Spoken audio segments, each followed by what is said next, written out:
আচ্ছা, তাহলে আমরা শুরু করছি এইচআর এর বাকি অংশ। হ্যাঁ, আর শোনা যাচ্ছে আমাকে না? জি। ওকে, ফাইন। সো আমরা আসলে সবচেয়ে সহজ চ্যাপ্টারে আছি, এইচআর। এবং এইচআর থেকে আমার মনে হয় 10টার মতো কোশ্চেন পাবেন আর কি পরীক্ষায়, 8টা থেকে 10টা প্রশ্ন এইচআর থেকে। ঠিক আছে, এইচআর বলবো না, রিসোর্স ম্যানেজমেন্ট আর কি। আচ্ছা, আমরা এতক্ষণ যে কয়েকটা প্রসেস করলাম, প্রথম ছিল প্ল্যান হিউম্যান রিসোর্স ম্যানেজমেন্ট। তার মানে কি কি রিসোর্স লাগবে, হ্যাঁ, কোন ধরনের রিসোর্স লাগবে, রিসোর্সগুলোকে আমরা কিভাবে অ্যাকোয়ার করবো, রিসোর্সকে কিভাবে রিকগনাইজ করব, তাদের কিভাবে ট্রেনিং দেব, ঠিক আছে, সেফটি কমপ্লায়েন্স, এই সমস্ত কিছু আমরা এইচআর প্ল্যানিং এ করছি, তাই না? HR planning. আচ্ছা, এরপরে কি করছি আমরা, মানে ওই এইচআর প্ল্যানিং এ কিন্তু আমরা আরবিএস তৈরি করছি, রিসোর্স ব্রেকডাউন স্ট্রাকচার। তার মানে আমার ইঞ্জিনিয়ার লাগবে, ধরেন আর্কিটেক্ট লাগবে, আমার স্কিল লেভেল লাগবে, হ্যাঁ, আমার আনস্কিল লেভেল লাগবে। এই যে আমি ক্যাটাগরিগুলো তৈরি করছি এবং এস্টিমেশনে এসে আমি বের করছি যে এই যে এই টাইপের রিসোর্স যে আমাদের লাগবে, কি পরিমাণ লাগবে, সেটা আমরা এস্টিমেট অ্যাক্টিভিটি রিসোর্সে করছি। ঠিক আছে, তো এখানে আমরা করছি ওটা এস্টিমেট অ্যাক্টিভিটি রিসোর্সে, যে how any resources we need হ্যাঁ টু অ্যাকমপ্লিশ এনি টাস্ক। প্ল্যানে আমরা কি কি ক্যাটাগরি রিসোর্স লাগবে সেটা আইডেন্টিফাই করছি, অর্গানোগ্রাম বানিয়েছি যেটাকে বলতেছি রিসোর্স ব্রেকডাউন স্ট্রাকচার। আর এস্টিমেশনে এসে আমরা এস্টিমেট করছি যে প্রতিটা টাস্কের এগেইনস্টে কি পরিমাণ, কি কোয়ান্টিটি রিসোর্স লাগবে, হাউ মাচ অথবা হাউ মেনি। এরপরে এখন আমরা নেক্সট যে প্রসেসে আসতেছি সেটা হচ্ছে অ্যাকোয়ার রিসোর্স। এটা কি? এটা এক্সিকিউশন। আসলে অ্যাকোয়ার যে ভার্ব দিয়ে শুরু হচ্ছে, অ্যাকোয়ার, তাই না? অ্যাকোয়ার রিসোর্স, তার মানে আমরা এস্টিমেট করে ফেলছি, এটা প্ল্যান করছি, এস্টিমেট করছি, এখন সেই এস্টিমেটেড রিসোর্সগুলোকে আমাদের অ্যাকোয়ার করতে হবে এবং বিভিন্ন কাজে অ্যাসাইন করতে হবে। সো এই অ্যাকোয়ার রিসোর্স মানে হচ্ছে আসলে ফাইনাল টিম। এই যে দেখেন লেখা আছে অ্যাকোয়ার ফাইনাল প্রজেক্ট টিম। তার মানে এখন আসলে আমরা আসল টিমটাকে তৈরি করব, ফর্ম করব, ঠিক আছে, আসল টিমটাকে। সেই জন্য আমরা ইন্টারনাল নেটওয়ার্কিং করে লোকজন নিয়ে আসবো, ইন্টারনাল বিভিন্ন ডিপার্টমেন্ট থেকে নেব, আবার এক্সটার্নাল নেব। সো যে লোকজন আমাদেরকে লাগবে শুধু মানুষ না, ম্যাটেরিয়াল, ফিজিক্যাল রিসোর্স, হ্যাঁ, সবকিছু আমরা অ্যাকোয়ার রিসোর্সের থ্রুতে করবো। সো অ্যাকোয়ার রিসোর্স আসলে দুইটা জিনিস নিয়ে ডিল করছে, তাই না?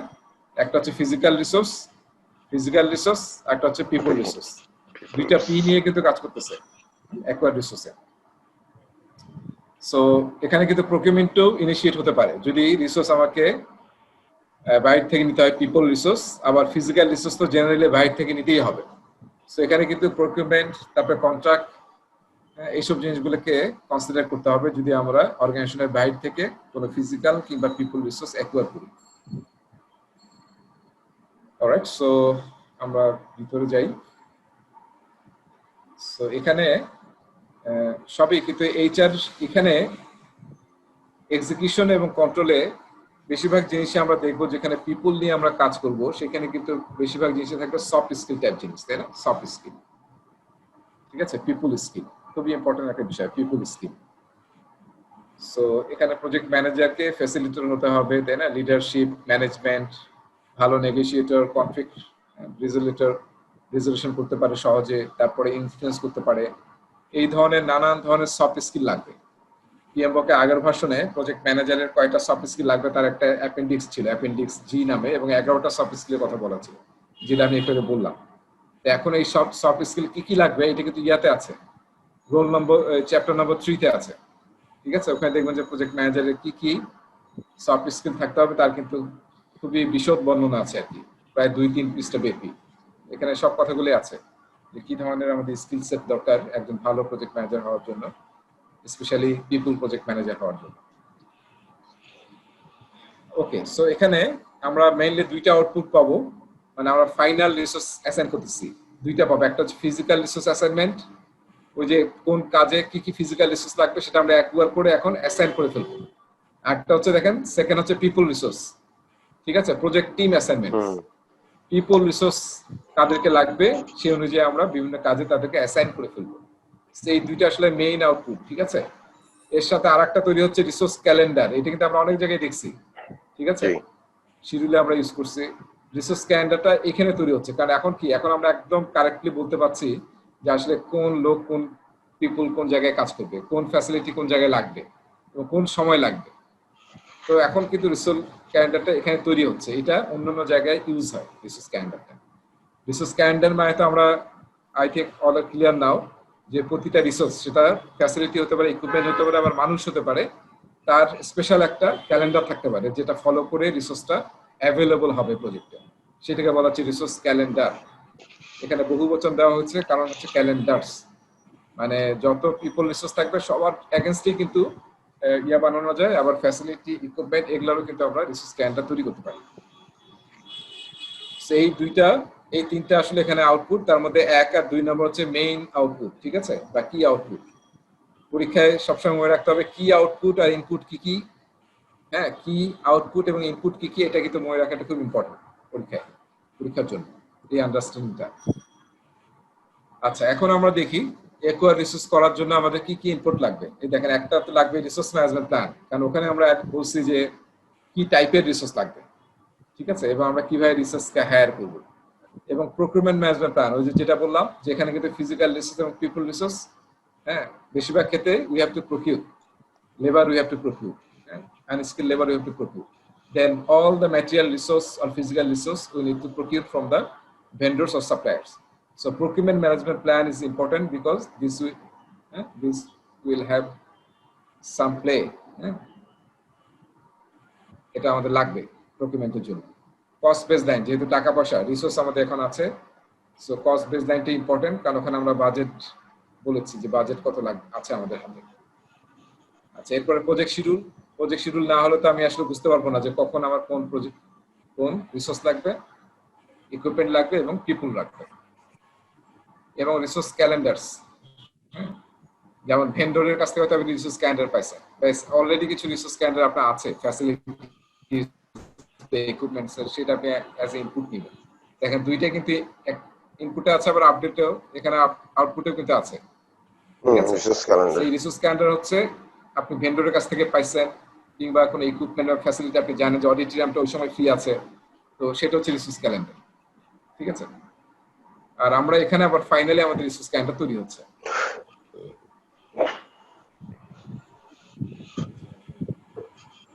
অলরাইট, সো এখানে দেখেন, এখানে মেইন ইনপুট কি আরেকটা, এটা হচ্ছে এটা রিসোর্স রিকোয়ারমেন্টস, হ্যাঁ, যেটা একটু আগে তৈরি করছি আমরা। এস্টিমেট অ্যাক্টিভিটি রিসোর্সের আউটপুট কি, এটা রিসোর্স রিকোয়ারমেন্টস, তার মানে কোন কাজে আমার কি ধরনের রিসোর্স লাগবে, ঠিক আছে, সেটা হচ্ছে রিসোর্স রিকোয়ারমেন্টস।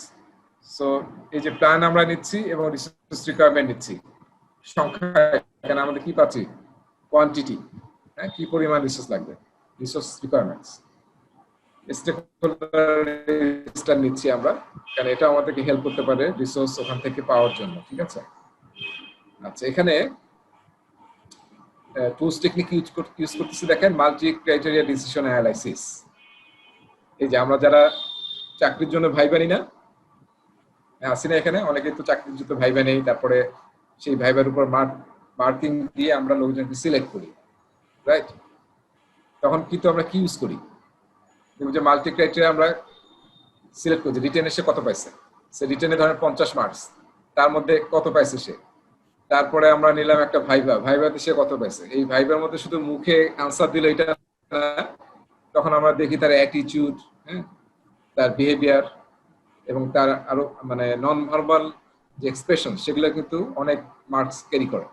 সেই সব মিলে আমরা ক্যালকুলেট করি যে আসলে কে আমাদের যাকে চাচ্ছি, কে 1 2 3 মধ্যে কারা 3 জন আছে, সেখান থেকে আমরা হয়তো টপ একজনকে, 3 বা 2 জনকে বা 3 জনকে সিলেক্ট করলাম। সো এই যে আমরা সিলেক্ট করতেছি, আমরা কিন্তু বিভিন্ন মাল্টি ক্রাইটেরিয়া দিয়ে দিচ্ছি না, রিটেনে এত পেতে হবে, অ্যাটিটিউডে এত পেতে হবে, তারপরে বিহেভিয়ারে এত পেতে হবে, এবং ভাই যে প্রশ্ন করতেছি আমরা সেখানে এত % ঠিক করতে হবে। এই যে ক্রাইটেরিয়া সেট করতেছি, এটাকে বলা হচ্ছে মাল্টি ক্রাইটেরিয়া ডিসিশন অ্যানালাইসিস। এই টুলটা আমরা অনেক জায়গায় ইউজ করছি, এইচআরে যখন আমরা হায়ার করি এটা সবসময় ইউজ হয়, ঠিক আছে। এরপরে নেগোসিয়েশন, আপনি রিসোর্সকে তো কিভাবে পাবেন, নেগোসিয়েশন করতে হবে। এই নর্মাল রিসোর্স যে আমরা ভাইবা নেই, তখন কিন্তু you have to negotiate with the resources about salary, about official time, ঠিক আছে, কমিটমেন্ট, এইসব ব্যাপারে কিন্তু উই নেগোশিয়েট।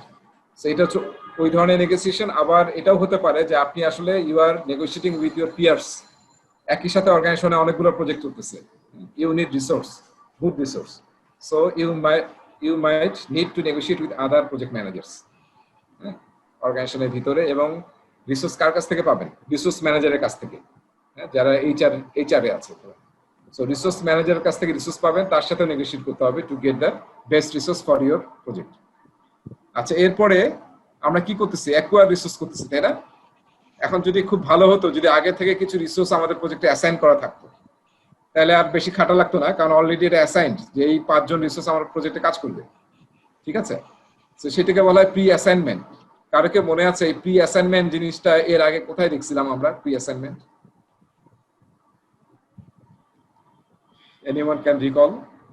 একদম শুরুর দিকে প্রি অ্যাসাইনমেন্ট মানে আমরা আগে থেকে আমাদেরকে স্পন্সর বলে দিছে যে এই 5টা রিসোর্স এই প্রজেক্টে কাজ করবে। এই ধরনের বিষয়গুলোকে বলা হয় প্রি অ্যাসাইনমেন্ট।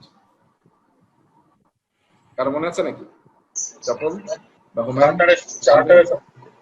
চার্টারে, রাইট, প্রজেক্ট চার্টারে একটা সেকশন ছিল কিন্তু প্রি অ্যাসাইনমেন্ট। ঠিক আছে, সো ওখানে প্রজেক্ট লেখার সময়, শুরু করার সময় যদি আমরা কিছু রিসোর্স পাই যাদেরকে লাগবে, এরকম তো হয় যে আমার এই 5টা 6টা রিসোর্স লাগবে আমার প্রজেক্টে, বা 10টা রিসোর্স লাগবে, তো সেটাকে বলা হচ্ছে প্রি অ্যাসাইনমেন্ট। তাহলে আমরা যেহেতু ফাইনাল করতেছি অ্যাকোয়ার রিসোর্স, তখন আসলে এদেরকে আমরা সেই প্রজেক্ট চার্টার থেকে এখন আমাদের রিসোর্স প্ল্যানিং এ নিয়ে আসবো। এরপরে ভার্চুয়াল টিম, আমার মনে হয় কথা আর বলার দরকার নেই। ভার্চুয়াল টিম নিয়ে আমরা অনেক জানি আর কি, এবং এখন সব কাজই ভার্চুয়ালি হচ্ছে আর কি। স্পেশালি আইটির লোকজনের অবস্থা খারাপ, 24/7 এখন আইটি কাজ শুরু হয়ে গেছে। 9টার সময়, রাত 12টার সময় মিটিং হয়। সো শুধু আইটি না, আগে আইটি এটা সাফারার ছিল শুরু অনেক আগে থেকেই, মানে এই কোভিড এর আগেও।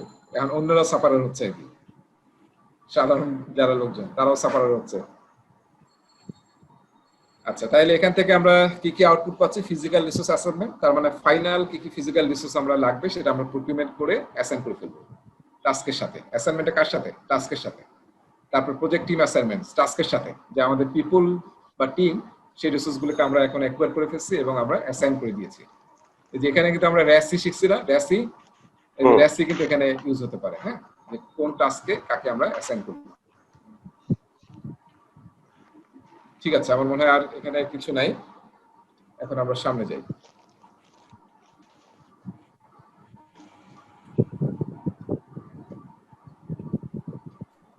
ওকে, আচ্ছা, একটা টার্ম এখানে দেখতেছি, এটা আসলে পিএম বকে নাই, হ্যাঁ, এই টার্মটা হ্যালো ইফেক্ট। কে যেন মানে যখন মোবাইল ফোন প্রথম দিকে আসে তখন কে যেন এটা কৌতুক বানাইছিল, হ্যালো হ্যালো বই না, আমরা হ্যালো হ্যালো বই না, তো একজন খালি হেলতেছিল, হেলে যাচ্ছিল, তারপর তো সে বিরক্ত করে আর কত হেলবে। সো হ্যালো ইফেক্টটা কি আসলে? একটা ভালো থেকে সবটাকে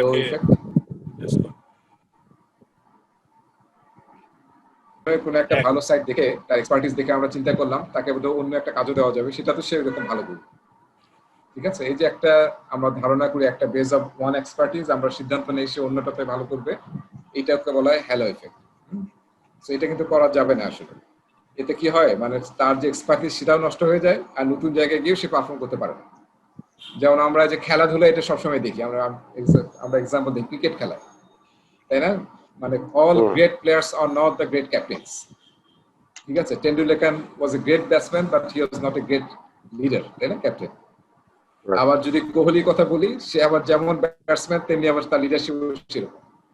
ঠিক আছে, সো দেখতে হবে মানে একজনের ফলস যাতে আমরা কোনো বিলিভ এর উপর বিশ্বাস করে তাকে যাতে কোনো দায়িত্ব না দিই, তাহলে আসলে অর্গানাইজেশনের ক্ষতি এবং যাকে দিচ্ছি তারও ক্ষতি হয়ে যাচ্ছে।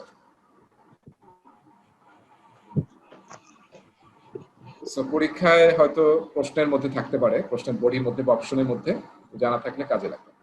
আচ্ছা, এরপরে আসতেছি ডিসিশন মেকিং।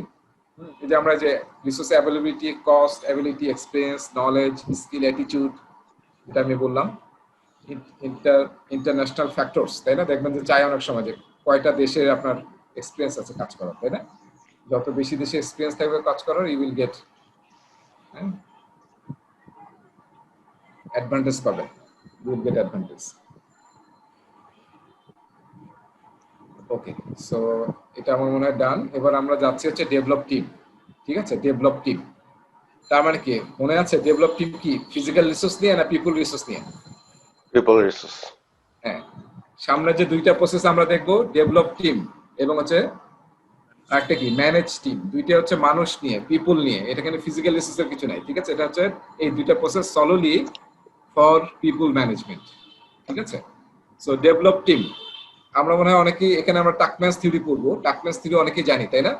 টাকম্যানস থিওরি আমরা যদি এরকম গ্রাফিক্যালি আঁকি, টাকম্যানস থিওরি তো আমরা জানি 5টা স্টেজ, তাই না? প্রথম হচ্ছে ফর্মিং, হ্যাঁ, এদিকে যদি আমরা পারফরমেন্স লিখি, এদিকে যদি পারফরমেন্স লিখি, আর এদিকে যদি টিমের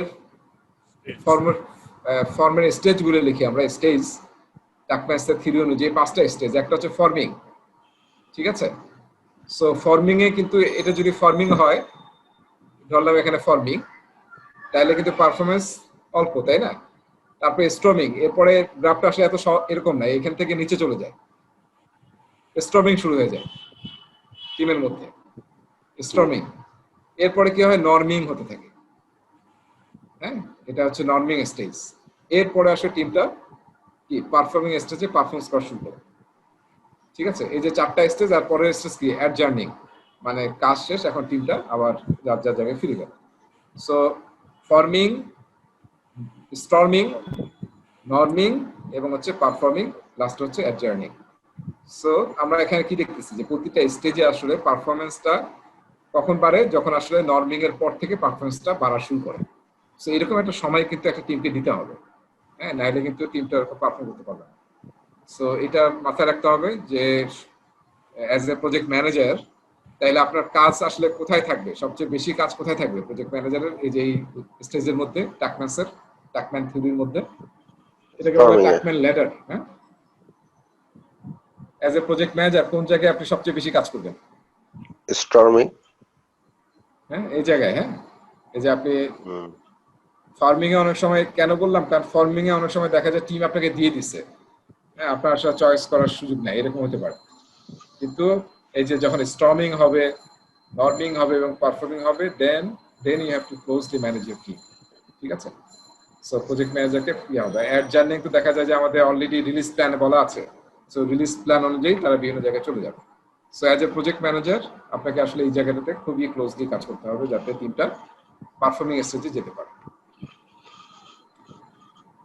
আচ্ছা, এখানে আমরা কি বললাম, ডেভেলপ টিম। ডেভেলপ টিমের একদম সহজ ভাষায় বলি যেটা, সেটা হচ্ছে 2টা পার্সপেক্টিভ আছে ডেভেলপ টিমের। ঠিক আছে, প্রথম পার্সপেক্টিভ হচ্ছে আপনার টিমের যদি কোনো কম্পিটেন্সি, স্কিল বা নলেজের গ্যাপ থাকে, আপনি যে ট্রেনিং প্ল্যান করছেন না, মনে আছে এইচআর প্ল্যানে, সেই ট্রেনিং প্ল্যান ইউজ করে আপনি আপনার টিমের স্কিল, নলেজ, হ্যাঁ, আপনি বাড়ানোর চেষ্টা করেন, কম্পিটেন্সি বাড়ানোর চেষ্টা করেন। সেটা হচ্ছে ডেভেলপ টিমের একটা পার্সপেক্টিভ। সেকেন্ড পার্সপেক্টিভ এবং মোস্ট ইম্পর্টেন্ট পার্সপেক্টিভ হচ্ছে টিম, আপনার যে টিমটা তৈরি হলো অ্যাকোয়ার টিমে, সেই টিমটাকে অ্যাজ এ টিম যাতে কাজ করতে পারে। হ্যাঁ, আমরা জানি না টিমের যেটা আমরা এলাবোরেট করি, টিম এ, হ্যাঁ, টুগেদার এভরিওয়ান অ্যাচিভ মোর, তাই না? সো আপনার টিম কি সত্যি টিমের মতো কাজ করতেছে নাকি they are fighting with each other? So টিমের মধ্যে যদি বন্ডিং না থাকে, কোহেসিভনেস না থাকে, আন্ডারস্ট্যান্ডিং না থাকে, ওই টিম ক্যানট পারফর্ম। ঠিক আছে, সো আপনার ফুটবল খেলাও দেখবেন বা ক্রিকেট খেলাতেও দেখবেন, পাকিস্তানে কখনো ট্যালেন্টের অভাব ছিল? পাকিস্তান ক্রিকেটের কোনো সময় যে ট্যালেন্টেড বলার নাই, ব্যাটসম্যান নাই, রাইট, কিন্তু they are always underperforming team, because সব সময় যখন ওই যে ওয়াসিম আকরাম ওয়াকার ছিল তখনও, কারণ they also fight with each other, তাই না? অনেক সময় খুব ইম্পর্টেন্ট সময় দেখা যায় যে ওয়াকারকে বলেই করতে দেয় না, যেখানে আসলে ব্রেক থ্রো দরকার। অবশ্য ওয়াকার হচ্ছে ওয়ান অফ দ্য মানে ডেঞ্জারাস বলার। কিন্তু অনেক গেমে কিন্তু দেখা গেছে, মানে আপনারা দেখছেন, আমার মনে হয় বিশ্বকাপে এরকম একটা ঘটনা ঘটছিল যেখানে ইন্ডিয়ার সাথে হেরে গেল, মানে 275 না কতটা ইয়া করেও। ঠিক আছে, এখানে কিন্তু খুব ক্রুশিয়াল টাইমে ওয়াকারকে কোনো বলই দিচ্ছিল না। সো ভাবছে যে এত বেশি রান করছি আমি, তো ওয়াসিম আকরাম আমি যথেষ্ট, বা দেখেন টিম কিন্তু হেরে গেছে। সো মানে টিমের যদি বন্ডিং না থাকে, you can't achieve anything actually. আর প্রজেক্ট ম্যানেজমেন্ট হচ্ছে পুরো টিম ওয়ার্ক, টিম ওয়ার্ক। ঠিক আছে, প্রজেক্ট ম্যানেজারের 2টা মেইন কাজ, তাই না? একটা হচ্ছে সে কমিউনিকেশন করবে, আর একটা হচ্ছে কি ডেলিগেট করবে। Right. ডেলিগেট কাকে করবেন? যদি টিমটা ঠিক না হয় তাহলে ডেলিগেট করে আরো বিপদে পড়বেন।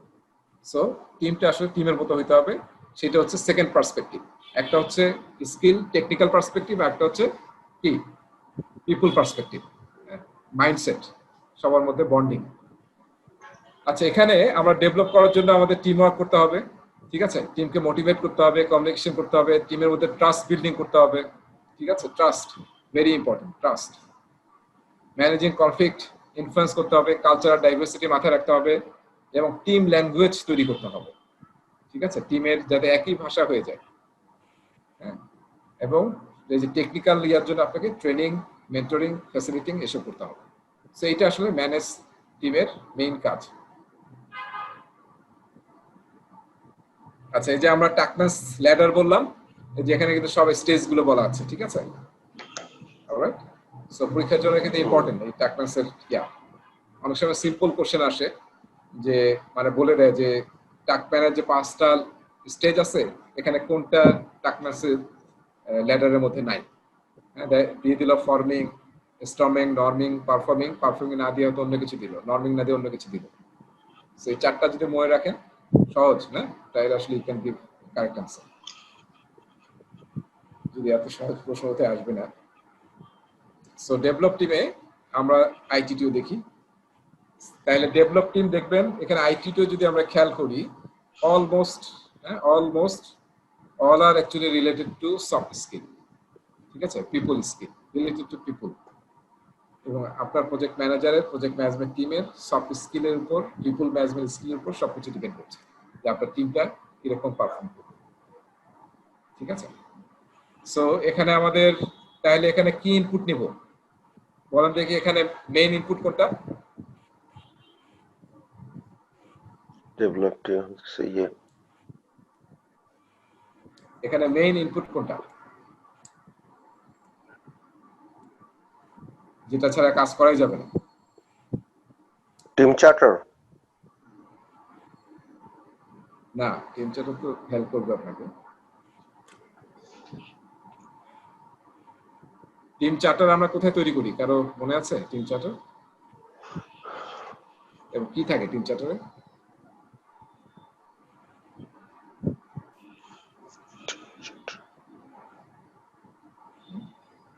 টিম চার্টার কোথায় তৈরি করি? টিম চার্টার মানে যেখানে আসলে আমাদের ওয়ার্কিং এগ্রিমেন্ট থাকে যে আমরা টিম কিভাবে কাজ করব, যদি কোনো কনফ্লিক্ট হয় তাহলে কিভাবে রিসলভ করব, যদি কোনো ঝগড়া হয় হোয়াট শ্যাল উই ডু, কোনো ডিসিপ্লিন, ও আচ্ছা আচ্ছা আচ্ছা, এটা যে অ্যাটিটিউড কি এটা হবে, আমাদের বিহেভিয়ার কি হবে, মিটিং এ আমরা কিভাবে ম্যানেজ করব, ঠিক আছে? যখন বাইরের টিমের বাইরে কমিউনিকেশন করব, how do you do that.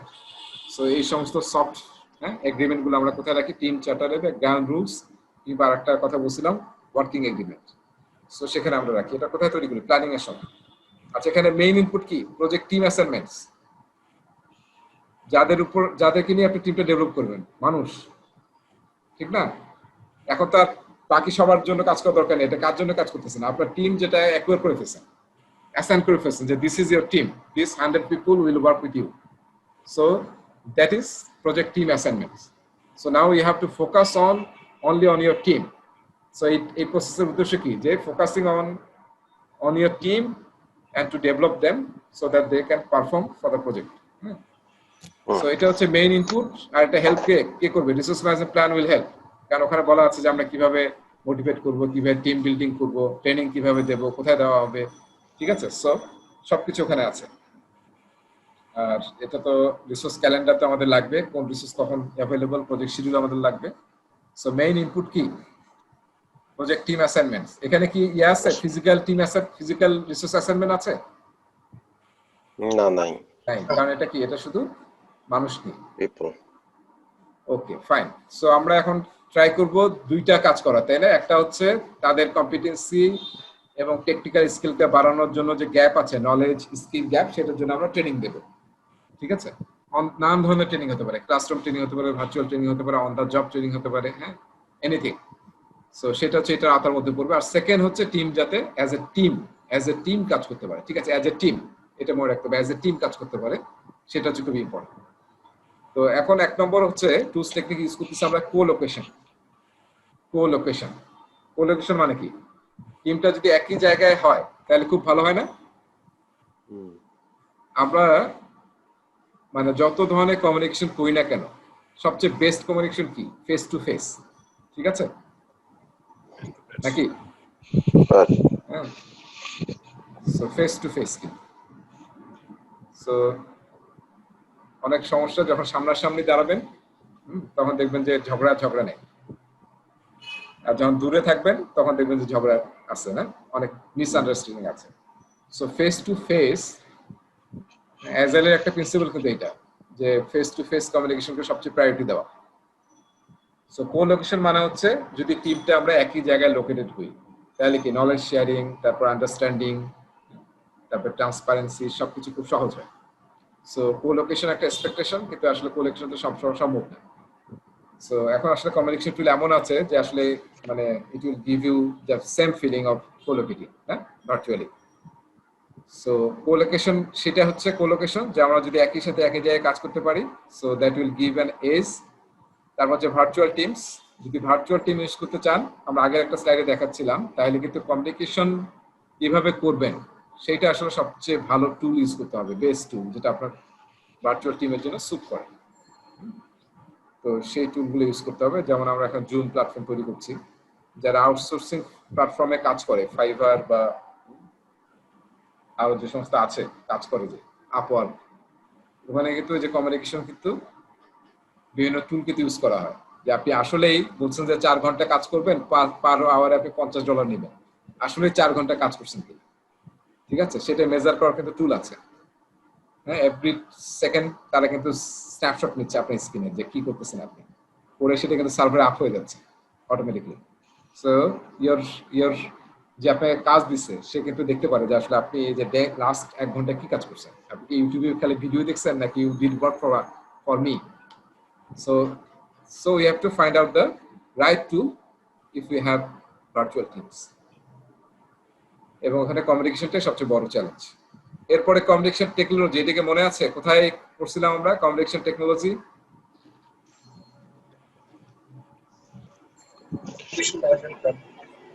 হ্যাঁ কমিউনিকেশন ম্যানেজমেন্ট প্ল্যান। হ্যাঁ, কমিউনিকেশন ম্যানেজমেন্ট চ্যাপ্টারে পড়ছিলাম আমরা কমিউনিকেশন টেকনোলজি। প্ল্যান করার সময় প্ল্যান কমিউনিকেশন ম্যানেজমেন্ট আমাদেরকে জানতে হবে বা বের করতে হবে কি কি কমিউনিকেশন টেকনোলজি আমাদেরকে ফলো করতে হবে, তাই না? মানে কমিউনিকেশন টেকনোলজি কি ইউজ করা উচিত আমাদের, সেটা আমাদের অ্যাভেলেবল টেকনোলজির উপর ডিপেন্ড করবে। কি ধরনের কমিউনিকেশন করতে যাচ্ছি, এটা কি সিকিউর, এরকম কিন্তু ছিল, তাই না? যেটা আসলে সিকিউর কমিউনিকেশন আমরা কিভাবে করবো, তারপরে ইউজেবিলিটি, এসব জিনিসকে মাথায় রাখতে হবে। সো এটা হচ্ছে কমিউনিকেশন টেকনোলজি, যে কোন কৌশলে আমরা কমিউনিকেট করব। ওকে, আচ্ছা, এবার বাকিটা দেখেন, বাকিটা সবই হচ্ছে কি আমাদের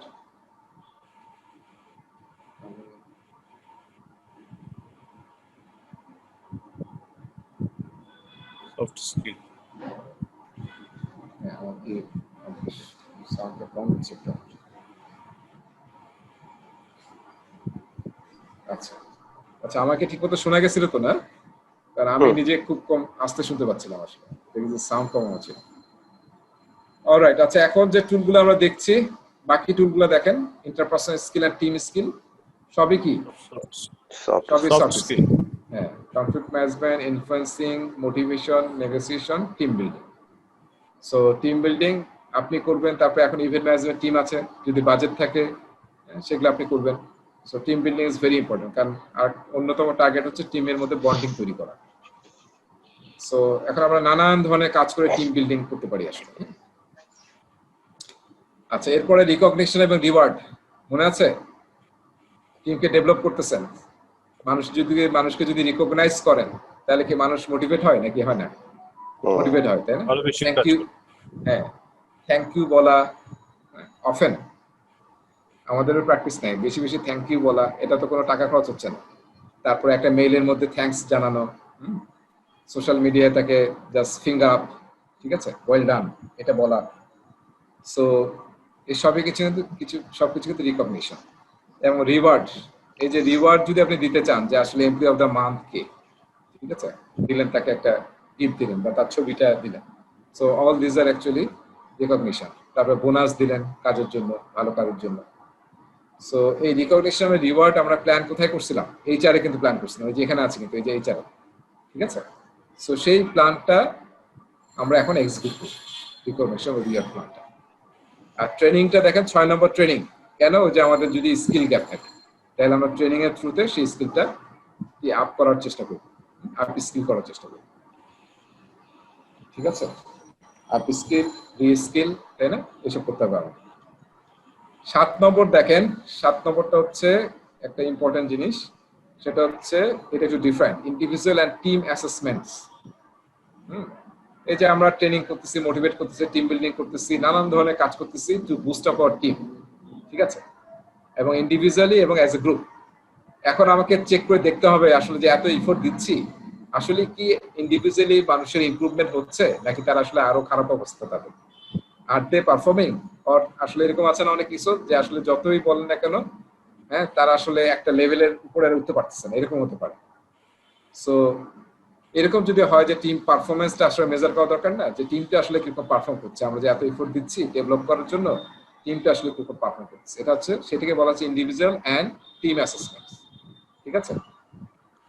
মিটিংস হতে থাকবে, নানান ধরনের মিটিং হতে থাকবে।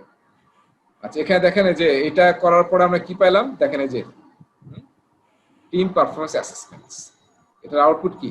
মেইন আউটপুট হচ্ছে টিম পারফরমেন্স অ্যাসেসমেন্ট, টিমের আসলে টেকনিক্যাল আপস্কিল হয়েছে কিনা এবং অ্যাজ এ টিম তারা টিমের মতো হয়েছে কিনা, ঠিক আছে? নাইলে কিন্তু হবে না। এই পারফরমেন্স অ্যাসেসমেন্ট করবো, অ্যাসেসমেন্ট করে যদি দেখি যে না আমাদের আরো ট্রেনিং লাগবে, চেঞ্জ রিকোয়েস্ট করতে পারি আমরা, কিংবা এরকম হতে পারে যে এই লোকটা লাগবে না, হ্যাঁ, ঠিক আছে, এই লোকটা ভালো পারফর্ম করছে না, বা এই লোকটা এমন যে আসলে পুরো টিমকে আসলে পিছন থেকে টানতেছে, এরকম আছে না রিসোর্স, নানান ধরনের কিন্তু রিসোর্স আছে। সো যত তাড়াতাড়ি আপনি এদেরকে রিমুভ করতে পারবেন, that is good for your project. আর যদি এদেরকে নিয়ে কন্টিনিউ করতে থাকেন, এরা আরো সামনের দিকে আরো বড় বাধা হয়ে দাঁড়াবে, that can also happen, right? So এইসব জিনিস আসলে চেঞ্জ রিকোয়েস্টে you have to deal. Okay, so এই ছিল আমাদের ডেভেলপ টিম। এখন সামনে যাই, কিছু আছে কিনা আলোচনা করার। আচ্ছা, লোকেশনকে একটা টার্ম আমরা বলি অনেক সময়, সেটা বলি টাইট ম্যাট্রিক্স, ঠিক আছে? Tight matrix. আর একটা টার্ম আমরা কর্পোরেটে খুব ইউজ করি, তাই না? ওয়ার রুম, যুদ্ধ রুম। কি যুদ্ধ রুমটা কি? কামরুল আছেন?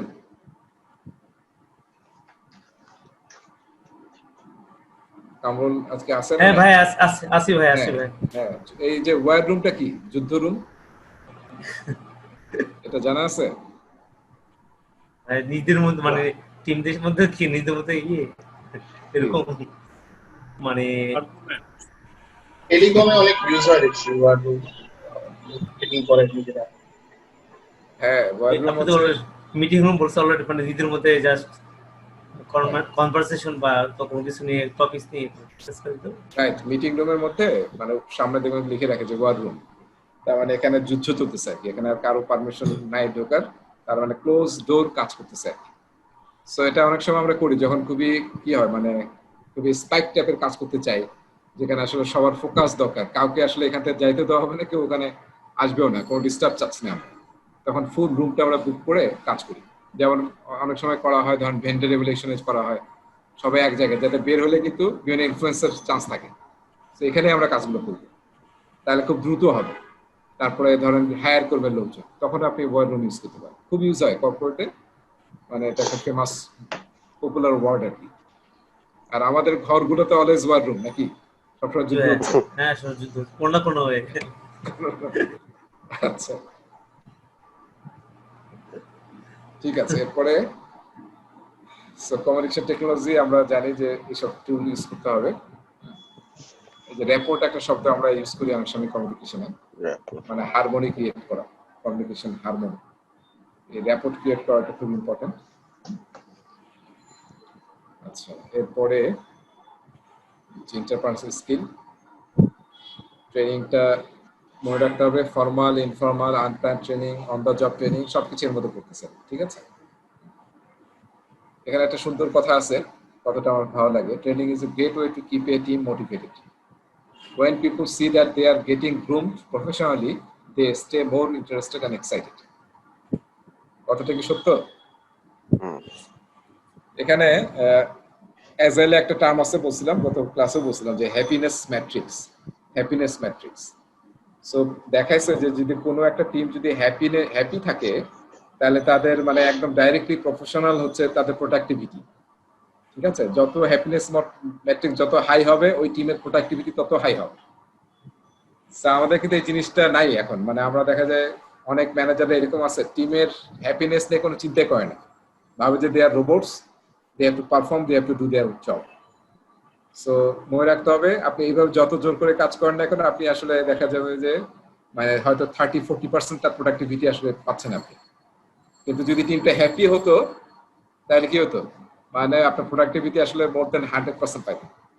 ঠিক আছে, সো ট্রেনিং কিন্তু একটা ওয়ে যেটা আসলে আপনাকে মোটিভেট করে।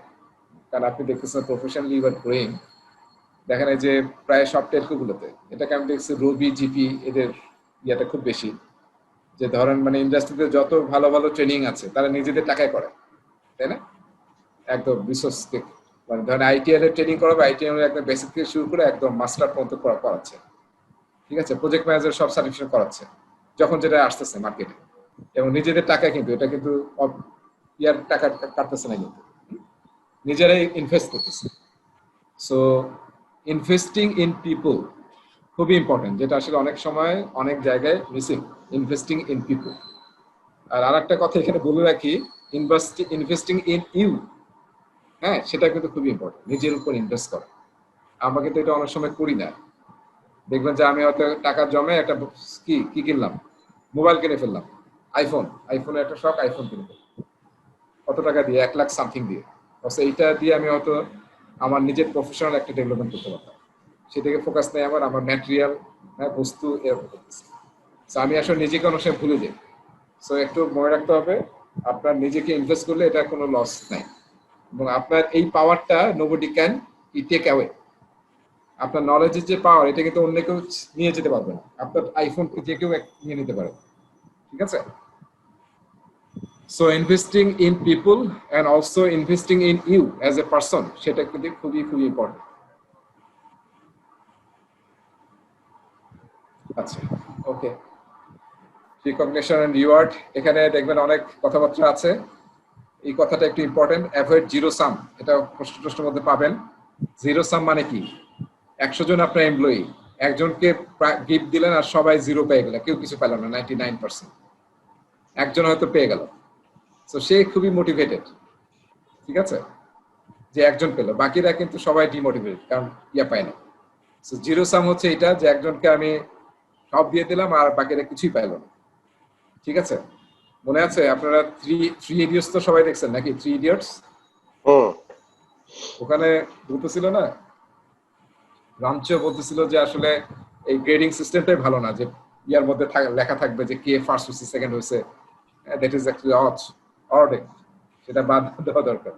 তো আমার প্রিন্সিপাল বলছিল না যে তাহলে কি কানে কানে গিয়ে বলে আসবো যে তুমি ফার্স্ট হয়েছো, তুমি সেকেন্ড হয়েছো, তুমি থার্ড হয়েছো? সো জিরো সামটা অনেক সময় নেগেটিভ ইম্প্যাক্ট ফেলতে, দেখা যাবে একজনই খেলে পাচ্ছে, একজনই পাচ্ছে। হ্যাঁ, আমার খুব পছন্দের লোককে বারবার আমি বলি যে he is or she is the employ of the month, তখন কিন্তু উল্টা কি হয়, এই যে এখানে লেখা আছে otherwise May backfire, reward should be fair, otherwise May backfire. ঠিক আছে এটা? সো জিরো সামের একটা ইয়ে হচ্ছে যে জিরো সামটা সবসময় এখনো কিন্তু হয়, জিরো সাম কিন্তু ইউজ করি আমরা, সেটা করার দরকার আছে। এখন দেখতে হবে আপনার টিম কখন কি মোটিভেটেড হয়। একটা ছোট এক্সাম্পল দেই, মানে আগে রবিতে একটা ইয়া বের হতো, মানে একটা নিউজ লেটার বের হয় প্রতি মাসে, এখনো বের হয় নিশ্চয়ই। তো সেখানে আমরা ছবি দেখতাম যে এমপ্লয় অফ দ্য মান্থ কে, মানে অনেক আগের কথা বলতেছে, এখন আসলে আরো অন্যভাবে দেওয়া হয় এটা। সো আমরা ছবি দেখতাম যে অমুক ব্যক্তি এমপ্লয় অফ দ্য মান্থ ওই ডিপার্টমেন্টের, আমরা দেখলাম তার হাসির ছবিটা দেখলাম। আচ্ছা, এর কিছুদিন পরে, মনে হয় 1-2 বছর পরে দেখলাম সেই একই ম্যাগাজিনে দেখাচ্ছে যে এইবার কাস্টমার কেয়ার মতিঝিল হচ্ছে বেস্ট, এবং ছবি দিচ্ছে। এই ছবিটা দেখতেছি যে ছবির মধ্যে পুরা মতিঝিলের মানে পুরা টিম দে আর কাটিং, হ্যাঁ, মানে কেক কাটতেছে, এবং তারা এত মানে ফেস, তাদের সবাই মানে খুবই হাসি ফেস। তার মানে কি, এবং এই কেকটা কিন্তু রবি পাঠায় নাই, তারাই কিনছে, because we are the best team, we achieve this. তারা নিজেদের টাকা দিয়ে কিনে ইয়া করে সেই ছবিটা কিন্তু ছাপানো হচ্ছে, এবং সবার ফেস হচ্ছে লাফিং ফেস। একজনকে দিলে একজনের হাসি মুখ দেখবেন, কিন্তু যদি আপনি একটা টিমকে দেন, সো আপনি আসলে অনেক লোকের হাসি মুখ দেখবেন। সো আসলে দেখতে হবে যে কখন কোনটা অ্যাপ্লাই করবেন, ঠিক আছে?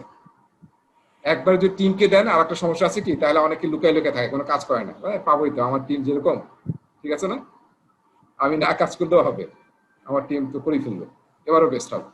দেখা যায় অনেকে কাজে ফাঁকি দেয়, কারণ সে কোনো কাজ না করেও getting the same benefit as he is part of the team, ঠিক আছে? সো কোথায় কোনটা অ্যাপ্লাই করবেন, you have to use emotional intelligence, ঠিক আছে?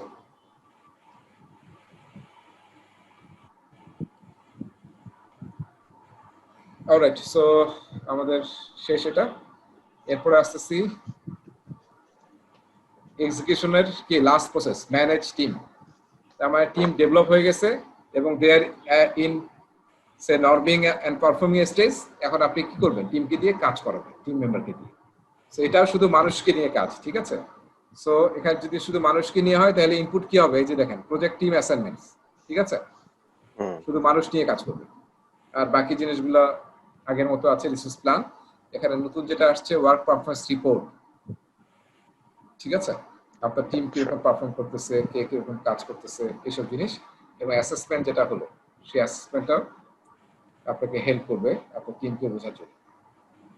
সো এখানে আসলে মেইন কাজটাই হচ্ছে প্রজেক্ট ম্যানেজার বা প্রজেক্ট ম্যানেজার টিমের, তারা এখন টিমকে দিয়ে কাজ করাবে, হ্যাঁ, যেহেতু তারা এখন নর্মিং এবং পারফরমেন্স স্টেজে আছে।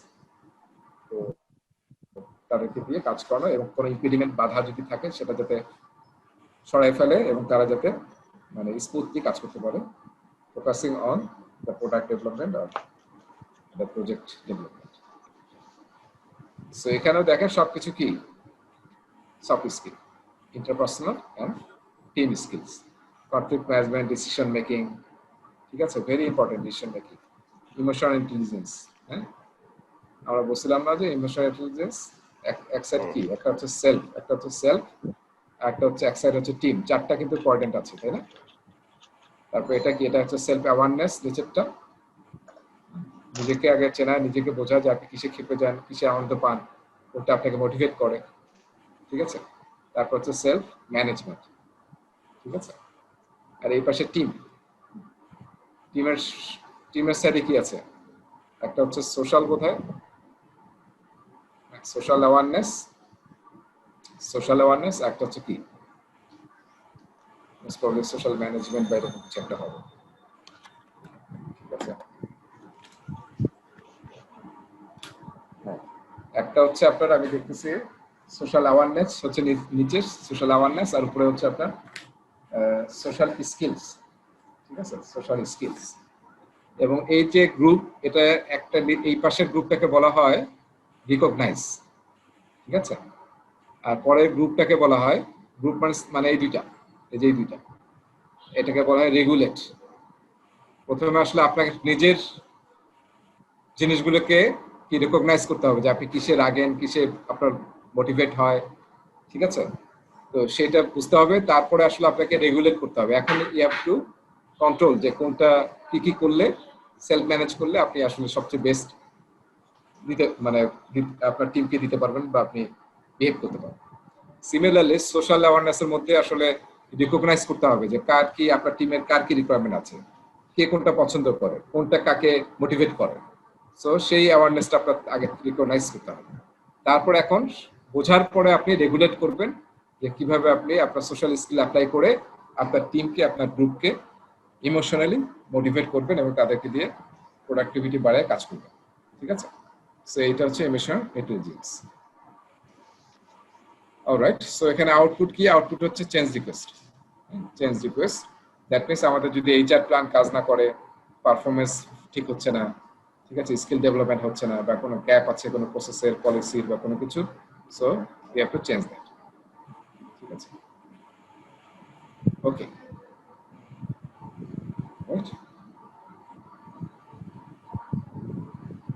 আচ্ছা, এখন আসলে আমরা কয়েকটা জিনিস করবো, সেটা একটু পরীক্ষায় প্রায় আসে, যেমন কনফ্লিক্ট ম্যানেজমেন্ট নিয়ে অনেক কোশ্চেন আসে পরীক্ষায়, একটা দুইটা কোশ্চেন পাবেন কনফ্লিক্ট ম্যানেজমেন্ট নিয়ে। সো কনফ্লিক্ট আসলে কিভাবে ম্যানেজ করতে হবে সেটা কিছু টেকনিক আছে, তাই না? 5টা টেকনিক আলোচনা করা আছে এখানে। সো এই টেকনিক গুলোর উপর একটা দুইটা পরীক্ষা প্রশ্ন পাবে, সিচুয়েশন দিয়ে বলবে যে এটা আসলে কোন টেকনিকে এই শুড রিজলভ। ঠিক আছে? সো কনফ্লিক্ট ম্যানেজমেন্ট কি, টিমের মধ্যে কনফ্লিক্ট হয়, আমরা জানি যে বাসায়ও কনফ্লিক্ট হয়, হ্যাঁ? তো টিমের মধ্যে তো কনফ্লিক্ট স্বাভাবিক। সো যেহেতু you are dealing with lot of peoples together, হ্যাঁ, all are working together, different mindset, different culture, different religion, different age. So mainly যেসব কারণে কনফ্লিক্ট হয় একটা কাজ করতে গিয়ে, সেটা হচ্ছে স্ক্যার্স রিসোর্স। ঠিক আছে? রিসোর্স আসলে তো কম, তাই না? ভালো রিসোর্স কম, তারপরে ফিজিক্যাল রিসোর্স দ্বারা আনলিমিটেড না, তারপরে শিডিউলিং প্রায়োরিটিস, কারো কাছে হয়তো এইটা প্রায়োরিটি পাচ্ছে বেশি, আরেকজন বলতেছে না এটা আসলে সবার আগে করা দরকার। পার্সোনাল ওয়ার্ক স্টাইল একটা খুবই important, personal work style. Then project priorities, technical opinions another big factor যেটা আমাদের কনফ্লিক্ট হয়, হ্যাঁ, নলেজ ওয়ার্কারদের মধ্যে, টেকনিক্যাল অপিনিয়ন্স এর মধ্যে, যে আমি ভাবছি যে এটা এইভাবে করলে বেস্ট হয়, আরেকজন বলছে no we should do like this way. So এই জিনিসগুলো নিয়ে আসলে কনফ্লিক্ট হয়। আচ্ছা, কনফ্লিক্ট যখন হবে, so how do we resolve the conflicts? So এটা নিয়ে আমরা 5টা টেকনিক এখানে আলোচনা করব। তার মধ্যে প্রথম যে টেকনিকটা সেটা হচ্ছে কোলাবোরেটিভ টেকনিক বা প্রবলেম সলভিং টেকনিক। ঠিক আছে? এটাকে বলা হয় best technique. This is the best technique. এখানে আমি ডান দিকে কিছু ছবি আছে দেখেন। কোনো একটা যদি প্রবলেম হয়, প্রবলেম মানে এখানে আমরা বলছি কনফ্লিক্ট। সো কোনো একটা যদি কনফ্লিক্ট হয়, কনফ্রন্ট দ্য প্রবলেম, সেই প্রবলেমটা সামনাসামনি হন। ঠিক আছে? ফেস টু ফেস হন। ফেস টু ফেস হওয়া মানে সেটা আসলে ডিটেইল জানেন, রিসার্চ করেন যে আসলে কি হয়েছে। জানার পরে তারপরে চিন্তা ভাবনা করে সময় নিয়ে you decide and give the solution. ঠিক আছে? সো এটাকে বলা হচ্ছে কোলাবোরেট বা প্রবলেম সলভিং সলিউশন। এটা উইন উইন সলিউশন বলা হয়। ঠিক আছে? আর আরেকটা হচ্ছে 2 নম্বর হচ্ছে ফোর্স এন্ড ডাইরেক্ট। ফোর্স অথবা ডাইরেক্ট, এটা কি ভালো? হ্যাঁ, আমরা প্রবলেম একটা হচ্ছে, আমি আমার যেহেতু পাওয়ার আছে, আমি বললাম যে আমি কারো কথা শুনতে চাই নাই, ডু ইট, আমি যেটা বলছি সেভাবে করো। সো এটা আসলে ইমিডিয়েটলি সলিউশন হবে, কিন্তু আপনি জিতে গেলেন, আর একজন যার সাথে কনফ্লিক্টটা হলো সে কিন্তু হেরে গেল। ঠিক আছে?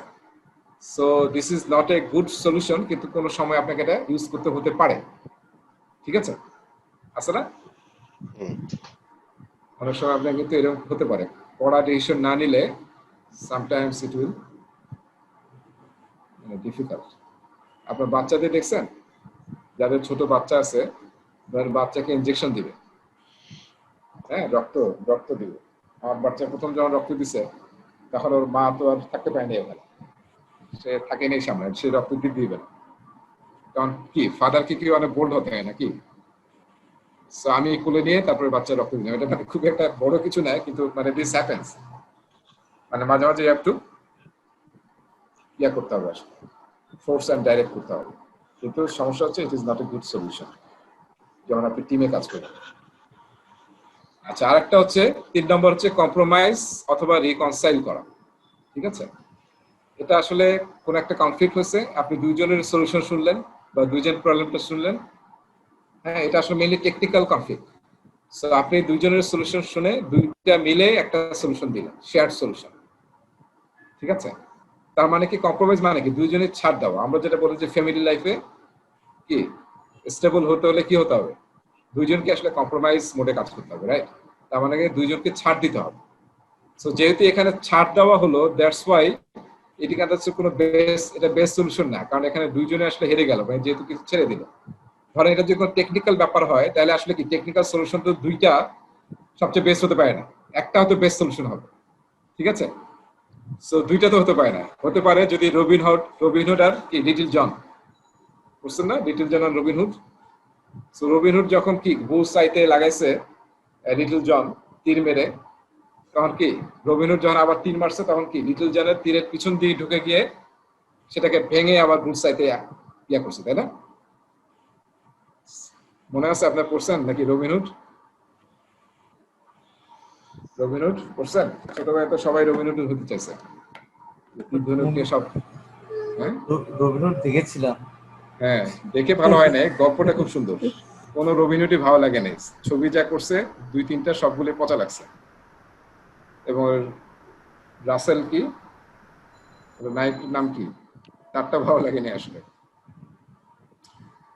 আচ্ছা, গল্প কিন্তু খুবই সাংঘাতিক, গল্পটা খুবই সুন্দর, এবং গল্পের শেষে গল্পের শেষ করার সময় আপনার চোখ দিয়ে পানি আনবে যখন আপনার গল্পটা শেষের দিকে যাবে না, শেষ হবে যখন, শেষ দৃশ্যে। সো এটা হচ্ছে কম্প্রোমাইজ বা রিকনসাইল করা। আচ্ছা, আরেকটা হচ্ছে স্মুথ বা অ্যাকোমোডেট করা। স্মুথ, দেখেন ছবিটা দেখেন, কোন একটা বড় প্রবলেম হয়েছে, সো ইমিডিয়েটলি প্রবলেমটা সলভ করা যাচ্ছে না। ধরেন কোন একটা ফ্যাক্টরিতে ঝগড়া বেজে গেছে, মারামারি হচ্ছে, হাতাহাতি হচ্ছে। সো ওখানে যদি আপনি গিয়ে দুজনকে ঠেকাতে যান, দেখবো যে আপনি মাঝ করে আপনি কি বস না ম্যানেজার, নোবডি ইজ কেয়ারিং, দেখা যায় আপনাকে একটা লাথি মেরে দিল, রাইট? মানে আমার বলছিলাম যে আমার নানা গ্রামের 2 পাড়ার মধ্যে মারামারি লাগছে গ্রামের মধ্যে। উনি আবার মানে মসজিদে ইমাম ছিলেন, তো উনি ভাবছে যে আমি ইমাম সাহেব গিয়ে আটকাই, তো উনি মাঝখানে গিয়ে সবাইকে আটকাতে গেছে, একজন ঢিল মারছে ওনার মাথা লাগে, উনি পড়ে গেছে।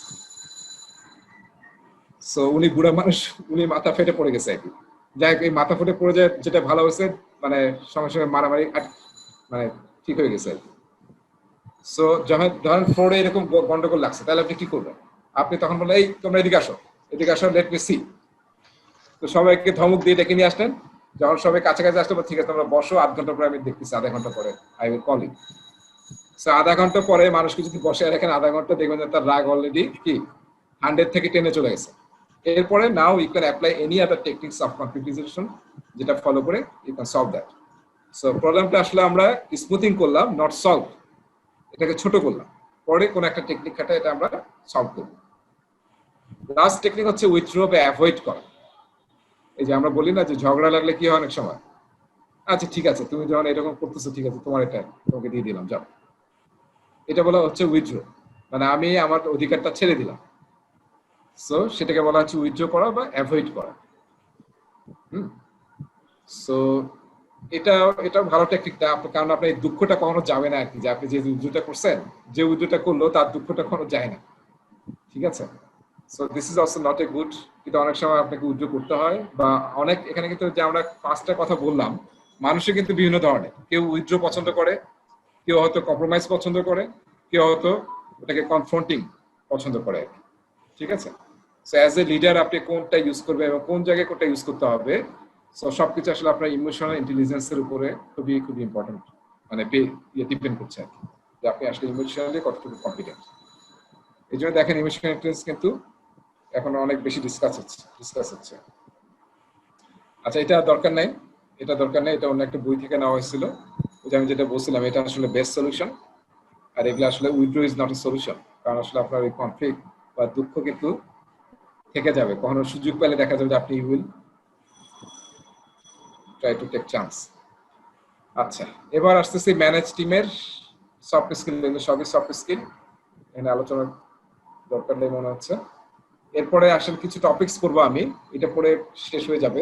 তারপরে হয়তো একটা মতো আছে কন্ট্রোল রিসোর্স প্রসেস আছে। সো এর আগে আমরা কয়েকটা জিনিস করবো। একটা হচ্ছে মোটিভেশন থিওরি। এখানে 5-6টা থিওরি পড়বো আমরা।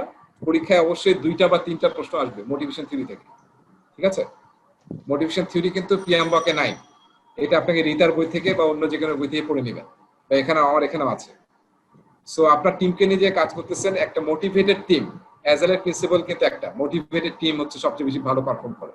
টিমকে অলওয়েজ মোটিভেট রাখতে হবে, তাহলে প্রোডাক্টিভিটি অনেক হাই থাকবে। সো আপনার টিমকে আপনি কিভাবে মোটিভেট রাখবেন, সো সেটার জন্য আসলে অনেকগুলো থিওরি আছে, এগুলো কিন্তু এইচআর এর বই থেকে নেওয়া হচ্ছে, পিয়ামবক কোনো থিওরি আবিষ্কার করে নাই। সো মাসলোস হায়ারার্কি অফ নিডস, বা এটাকে বলা হয় হায়ারার্কি অফ নিডস থিওরি, ঠিক আছে? সো এই থিওরিটা মানে বিভিন্ন নামে কিন্তু পরীক্ষা আসতে পারে, যেমন হায়ারার্কি অফ নিডস কিংবা মাসলোস থিওরি। সো বুঝতে হবে যে কোনটা থিওরির কথা বলতেছে।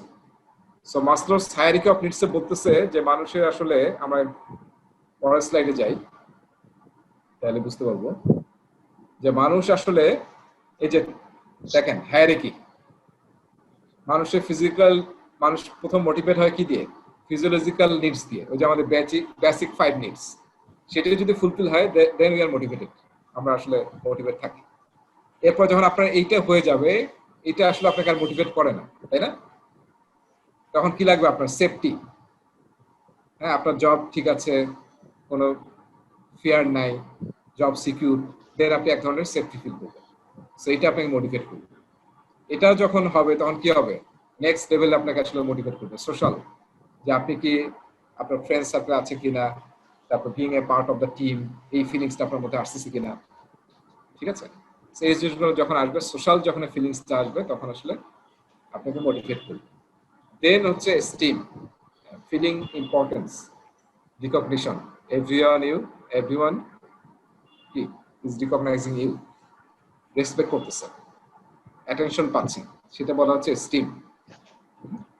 আর লাস্টের স্টেজ হচ্ছে সেলফ অ্যাকচুয়ালাইজেশন, যেটাকে বলা হয় সেলফ ফুলফিলমেন্ট। ঠিক আছে, খুব কম মানুষকে পাওয়া যাবে যারা আসলে কি সেলফ ফুলফিলমেন্টের এই চূড়ায় পৌঁছতে পারে। ঠিক আছে, তার মানে আপনি যেটা চাইছেন সেটাই পাইছেন, এবং যে কাজটাই করতেছেন সেটাই আসলে কি সোনা ফলতেছেন। এরকম একটা সিচুয়েশন যদি হয়, তাহলে আমরা কি বলবো যে এটা হচ্ছে সেলফ অ্যাকচুয়ালাইজেশন স্টেজ। সো এইভাবে কিন্তু মানুষ মোটিভেট হতে থাকে, ফলোইং দিস হ্যারি।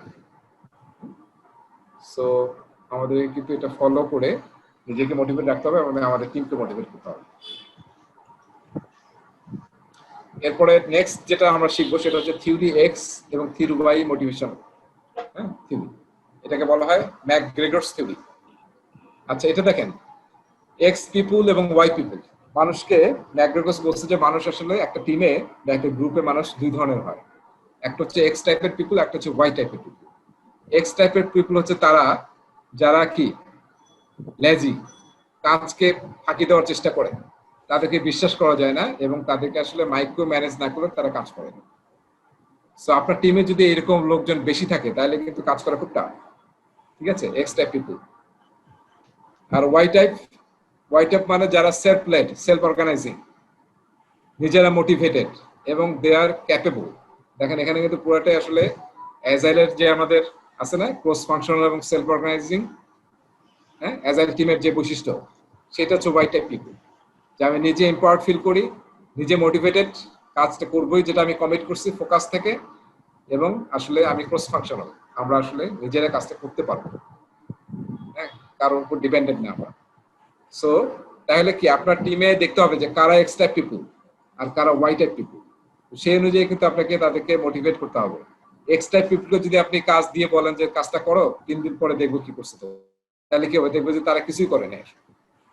আর এইখানে যদি আপনি দেন তাহলে আসলে 3 দিন পরে কেন, আগেই দেখবেন যে কাজ হয়ে গেছে। ঠিক আছে, সো আসলে আপনাকে টিমে বুঝতে হবে যে কারা কোন টাইপের লোক এবং সেই অনুযায়ী আপনাকে কিন্তু কাজ করতে হবে। অলরাইট, আরেকটা বিষয় হচ্ছে দেখবেন যে ম্যানেজারদের মধ্যে কিন্তু এরকম আছে, কিছু ম্যানেজার আছে যারা আসলে মাইক্রো ম্যানেজ করতে পছন্দ করে, টিমের কাউকে বিশ্বাস করে না। ঠিক আছে, সো এরকম ম্যানেজার যদি পান তাহলে তো আপনার মুশকিল।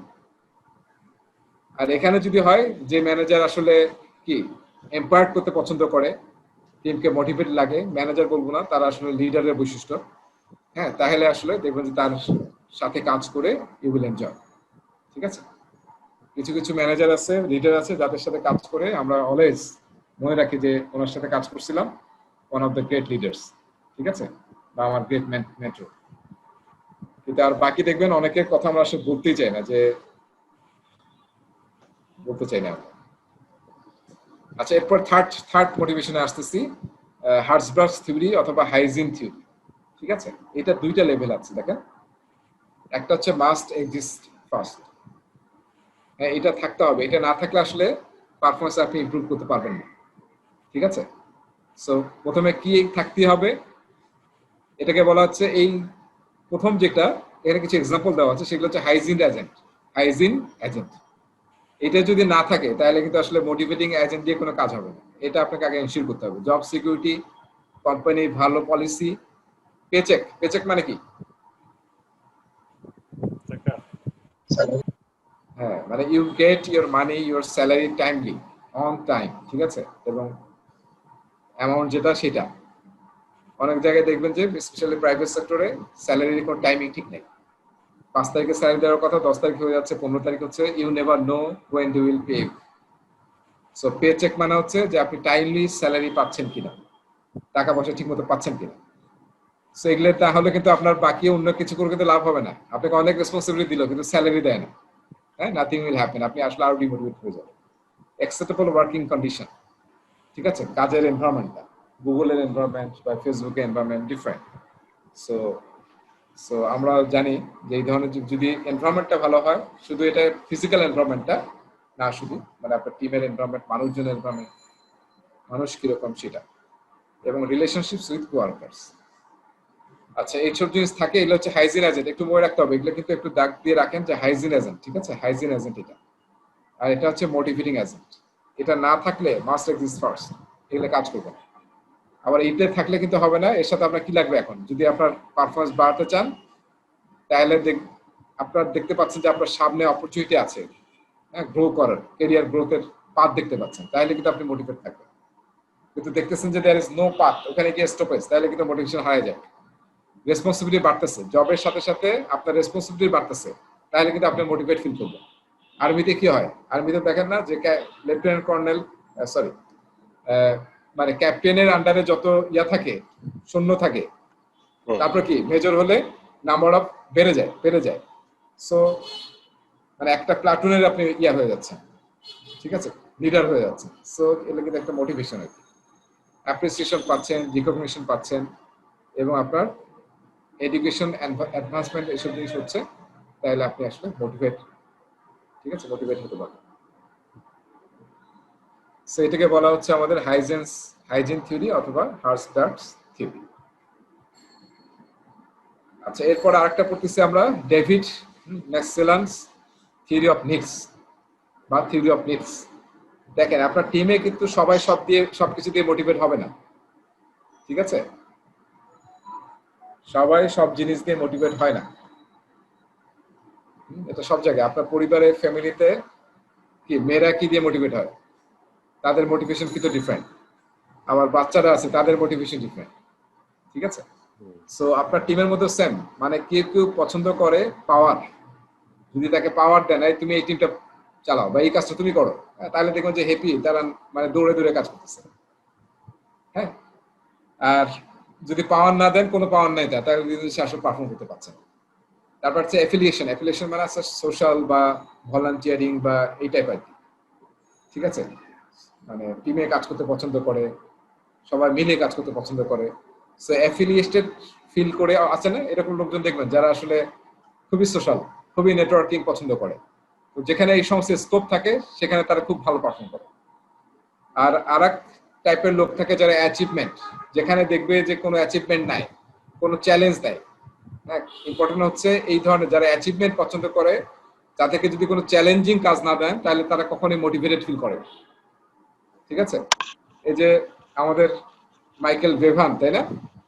তারপরে বিরাট কোহলি, ইন্ডিয়া তো সবসময় কি করতো, মানে যখন কি বলো ওটাকে, রান চেস করে জেতা খুবই খারাপ রেকর্ড ইন্ডিয়া। কিন্তু কোহলি কি, এটাই তার টার্গেট, যে ও যদি থাকে মাঠে তাহলে জিতবেই, যে কোনো রান হোক না কেন, ঠিক আছে? চেজিং মাস্টার বলা হচ্ছে তাকে এখন, চেজ মাস্টার। সো চ্যালেঞ্জ না হলে তার ইয়াটা আসে, ঠিক আছে? যখন ওই চ্যালেঞ্জটা দেওয়া হয়, তখন তার আসলে সামনে একটা অ্যাচিভমেন্ট আছে এবং একটা কঠিন কাজ, চ্যালেঞ্জিং কাজ, দেন এনজয় করে। পান্তা ভাত টাইপ কাজ দিলে দেখবেন যে সে মোটিভেশন হারাই দিচ্ছে, এটা কি কাজ, ঠিক আছে? এটা কিন্তু অনেক টাইপের মানুষ আছে দেখবেন টিমে। সো আপনাকে as a project manager, management টিমে বুঝতে হবে যে কাকে আসলে আপনি কিভাবে মোটিভেট করবেন, ঠিক আছে? এই নলেজ গুলো থাকলে আপনি আসলে তখন তাদের সাথে সেইভাবে কাজ করতে পারবেন। যারা অ্যাচিভমেন্ট পছন্দ করে তাদেরকে ওই ধরনের টার্গেট দিবেন, তাহলে দেখবেন যে দে আর মোটিভেটেড এবং they are fighting for that. আচ্ছা, এরপরে অনেক কথা বলে ফেললাম। এরপর হচ্ছে এক্সপেক্টেন্সি থিওরি, ঠিক আছে? এক্সপেক্টেন্সি থিওরি এটা আরেকটা থিওরি, সেটা হচ্ছে যে employee who believe their efforts will lead to effective performance. মানে মানুষ কিন্তু কাজ করে কেন, হ্যাঁ, মানুষ কাজ করে এটা এক্সপেক্ট করে যে সে হয়তো কিছু একটা এক্সট্রা বেনিফিট পাবে, হ্যাঁ, সেটা ধারণা করে আর কি। যখন কোনো কেউ এক্সট্রা কাজ করে, তখন কি সে একটা সামনে একটা এক্সপেকটেশন নিয়ে কাজ করে। এখন পরে কাজ শেষে গিয়ে যদি দেখে যে there is nothing for him, হ্যাঁ, রাস্তার শেষে গিয়ে দেখলো যে কিছু নাই, তাহলে কিন্তু সে ডিমোটিভেটেড হয়ে যায়। সো আপনার টিম যে কাজ করতেছে, তারা কি এক্সপেক্ট করতেছে, সেই এক্সপেকটেশনটা বুঝতে হবে আপনার টিম। এখানে আসলে যে ইমোশনাল ইন্টেলিজেন্স খুবই ইম্পর্টেন্ট। বুঝতে হবে যে তারা কি এক্সপেক্ট করতেছে এবং সেই অনুযায়ী তাদেরকে দিতে হবে, ঠিক আছে? আমি চাচ্ছি বোনাস, বা আমি চাচ্ছি একটা প্রমোশন, বা আমি চাচ্ছি একটা ট্রেনিং। সো আপনি সেইভাবে মানুষগুলোকে তাদের এক্সপেকটেশন মিট করেন, তাই দেখবেন তাদের পারফরমেন্স আরো বাড়ে। আচ্ছা, লাস্টে কিছু কথা বলি, সেটা হচ্ছে যে lifelong employment and lifelong achievement. এগুলো কিন্তু মোটিভেশন টেকনিক, তাই না? জাপানে, তারপরে কোরিয়া, হ্যাঁ, এসব জায়গায় কি লাইফ লং এমপ্লয়মেন্টকে কিন্তু কি করা হয়, প্রমোট করা হয়। দেখবেন যে যে স্যামসাং এ জব করে সে কিন্তু 40 বছর ধরে স্যামসাং এ জব করতেছে, রাইট? তারপর জেনারেল ইলেকট্রিক, জেনারেল মোটরস, আপনারা জানেন যে এইসব জায়গায় কিন্তু চাকরি মানুষ ছাড়ে না, কারণ ওরা এমন ভাবে বন্ডিং ক্রিয়েট করে যে family is there as actually family. ঠিক আছে? সো এই যে আমরা ওয়ারেন বাফেট জানি না, ওয়ারেন বাফেট, তার কিন্তু কয়েকটা বই বের হয়েছে, আপনারা পড়তে পারেন। হ্যাঁ, তার মধ্যে তার একটা কিন্তু টেকনিক হচ্ছে, মানে স্পেশালি তার নিজস্ব যত অর্গানাইজেশন আছে বেশিরভাগ জায়গায় লং টার্ম লোকজন থাকে আর কি। হ্যাঁ, যে জয়েন করে দেখা যায় 60 বছর, একজনের বললাম যে মোর দেন 60 ইয়ার্স সে ওয়ারেন বাফেট একটা কোম্পানিতে জব করছে। বুঝতে পারছেন? মানে সে মানে এখন এত বয়স্ক হয়ে গেছে, তারপরও সে আসতেছে এবং তার চাকরি ইয়ে করা হচ্ছে না, যেহেতু সে মানে স্টিল ওয়ার্কিং। ঠিক আছে? সো এটা হচ্ছে লাইফ লং এমপ্লয়মেন্ট। আরেকটা কি লাইফ লং অ্যাচিভমেন্ট। এই যে আমরা সরকারি চাকরি করি না কেন, যে একটা অ্যাচিভমেন্ট আছে যে আমার একটা ফ্ল্যাট পাবো, একটা জমি পাবো, পেনশন পাবো 15 বছরে। So these are the life long achievement, এগুলো আমাদের মোটিভেট করে। আচ্ছা, আরবিট্রেশন দরকার নেই, এটা আমরা পরে পড়বো, এখন দরকার নেই, এটা প্রোগ্রামেটিকে পড়বো। আচ্ছা, পার্কস শব্দটা দেখেন। হ্যাঁ, পার্কুইজিটস। আমরা অনেক সময় কিন্তু অনেককে বিভিন্ন ফ্যাসিলিটি দিই, যেমন কাউকে হয়তো কোনার অফিসের সবচেয়ে আলোময়, মানে যেখানে সবচেয়ে বেশি লাইট পড়ে সেই জায়গাটা কাউকে দিলাম, তারপরে মানে একটা অফিসের পার্কিং দিলাম। সো এগুলোকে বলা হয় স্পেশাল ইয়া দেওয়া আর কি, বেনিফিট দেওয়া, সেটাকে বলা হচ্ছে পার্কুইজিটস বা পার্কস। আচ্ছা, ফ্রিঞ্জ বেনিফিট, এটা আমরা জানি যে ফ্রিঞ্জ বেনিফিট হচ্ছে স্ট্যান্ডার্ড বেনিফিট একটা অর্গানাইজেশনে, যে পিএফ পাবে, কেউ আমার জব করলে সে পিএফ পাবে বা সে বোনাস পাবে 2টা বছরে, এই জিনিসগুলোকে বলা হয় কি ফ্রিঞ্জ বেনিফিটস। এটা কোশ্চেনের মধ্যে থাকতে পারে। 360 ডিগ্রি ফিডব্যাক, এটা আমরা জানি যে পারফরমেন্স মেজার করার কথা বললাম না, আমরা পারফরমেন্স মেজারমেন্ট আমরা জানি যে এখন আমরা কি অনেক কিছু ইউজ করি, তাই না? কেপিআই ইউজ করি, ব্যালেন্স স্কোরকার্ড ইউজ করি, রাইট? তারপরে 360 ডিগ্রি ফিডব্যাক ইউজ করি। তো এই জিনিসগুলো ইউজ করবো কোথায় আমরা, ওই যে পারফরমেন্স মেজারমেন্টের জন্য। সো ব্যালেন্স স্কোরকার্ডের হয়তো শব্দটা পেতে পারি পরীক্ষায়, বা কেপিআই তো পাবিনি। সো ওটা মনে রাখতে হবে যে আমরা আসলে যে পারফরমেন্স মেজার করতেছি, যে ম্যাট্রিক্স মিট করতে পারছি কি। সো আমরা 360 ফিডব্যাক, তাই না? মানে আমি যে আমাকে যে অ্যাসেস করা হচ্ছে, শুধু আগে কি করতো আমার বস আমাকে অ্যাসেস করতো, এখন এটা না, আমার পিয়াররা আমাকে অ্যাসেস করবে, ইভেন আমার সাবঅর্ডিনেটসরা আমাকে অ্যাসেস করবে, রাইট? সো এইভাবে কিন্তু আমরা 360 অ্যাঙ্গেলে একজনকে অ্যাসেস করার চেষ্টা করতেছি, আসলে সে অ্যাজ এ হোল কিভাবে সে কাজ করছে। আর 180 ডিগ্রি মানে কি, শুধু তার নিলাম আর কি, হয়তো তার পিয়ার দিয়ে নিলাম বা তার নিলাম আর শুধু তার সাবঅর্ডিনেট নিলাম। সো এখন আসলে 360 ইউজ হয়, আর সবচেয়ে বেশি মোস্ট প্রবাবলি ইউজ হয় গ্লোবালি, সেটা হচ্ছে ব্যালেন্স স্কোরকার্ড, তাই না? এবং যে আমরা আরেকটা জানি না, বেস কার্ভ। বেস কার্ভ আছে না, যে আপনার পারফরমেন্স বাড়তেছে কিনা কমতেছে, বেস কার্ভের মধ্যে থাকতে হবে আপনার। হ্যাঁ, এর মধ্যে থাকতে হবে, এর নিচে গেলেও মুশকিল আছে, আপনাকে উপরে যেতে হবে। যারা এর নিচে পড়বে, এই রেঞ্জে পড়বে, তাদের জন্য ট্রেনিং দিতে হবে বা তাদেরকে চেষ্টা করতে হবে যাতে ইমপ্রুভ করতে পারে। এরকম যে 2-3 বার অ্যাচিভ করতে না পারে, দেখা যাবে যে তার প্রতি জব নাই। এই বেল কার্ভও সব জায়গায় ইউজ হয়। ওকে, লাস্ট প্রসেসে আমরা যাচ্ছি, এরপরে আমরা ব্রেকে যাব, কন্ট্রোল রিসোর্স।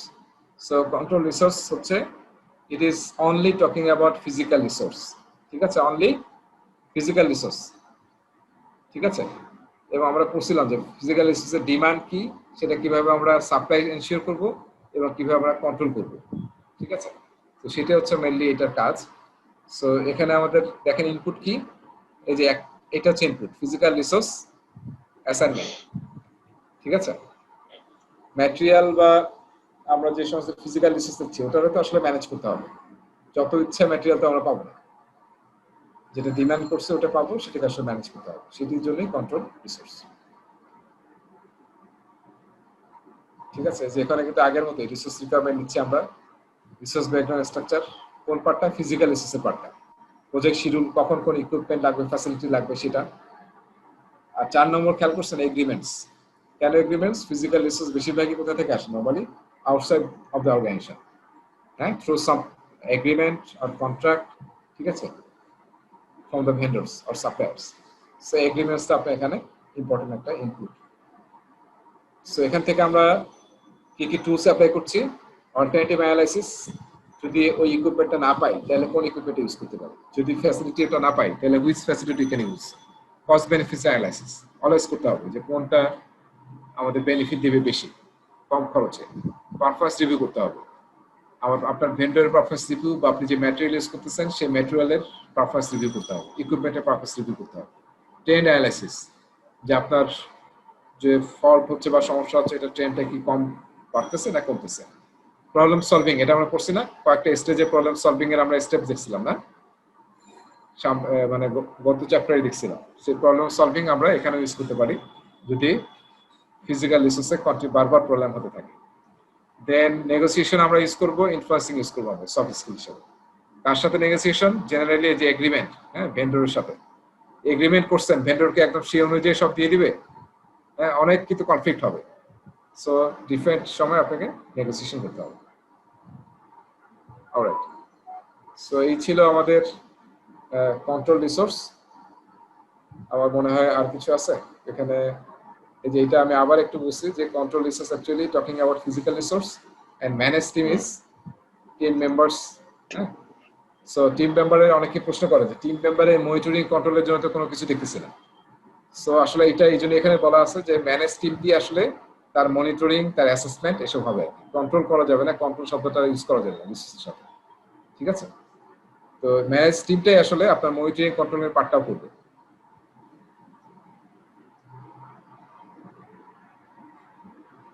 ওকে, এই স্টেপস গুলো আমরা আগেও দেখছিলাম, তাই না? খুবই চমৎকার একটা স্টেপস এই ভার্সনে দিছে। সো প্রবলেম সলভিং থেকে কিন্তু একটা দুইটা প্রশ্ন পাবেন, হ্যাঁ, এই স্টেপস গুলো একটু মনে বুঝতে হবে আর কি। সুন্দর স্টেপ, এটা আমরা নিজেরাও ইউজ করতে পারি। সো পরীক্ষায় যেটা একদম নতুন টুল এবং এত ডিটেইল দিচ্ছে, প্রশ্ন আসার চান্স আছে। অলরাইট, আর কিছু আছে? মনে হয় না। সো ঠিক আছে, আমরা তাহলে 10 মিনিট একটা ব্রেকে যাচ্ছি। ব্রেক থেকে আসা আমরা আরেকটা চ্যাপ্টার শুরু করব। ওকে, ছোট্ট একটা চ্যাপ্টার পড়াবো আজকে, সেটা হচ্ছে কোড অফ ইথিক্স।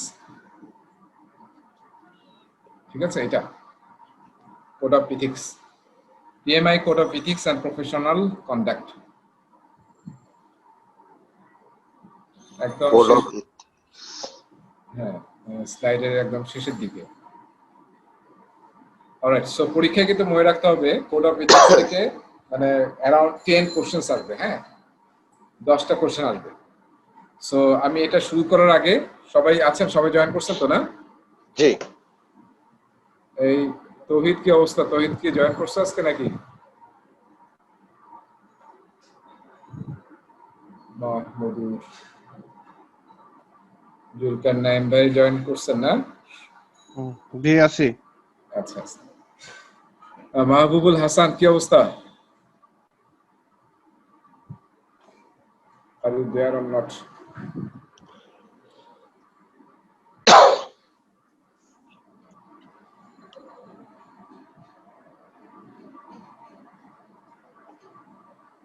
আজকে সো এখানে প্রথমে যে কাজটা করতে হবে, একটু কাইন্ডলি pmi.org/ দিয়ে ইথিক্স লিখতে হবে, হ্যাঁ, দেখা যাচ্ছে? জি। হ্যাঁ, ইথিক্স লেখেন। pmi.org/ethics।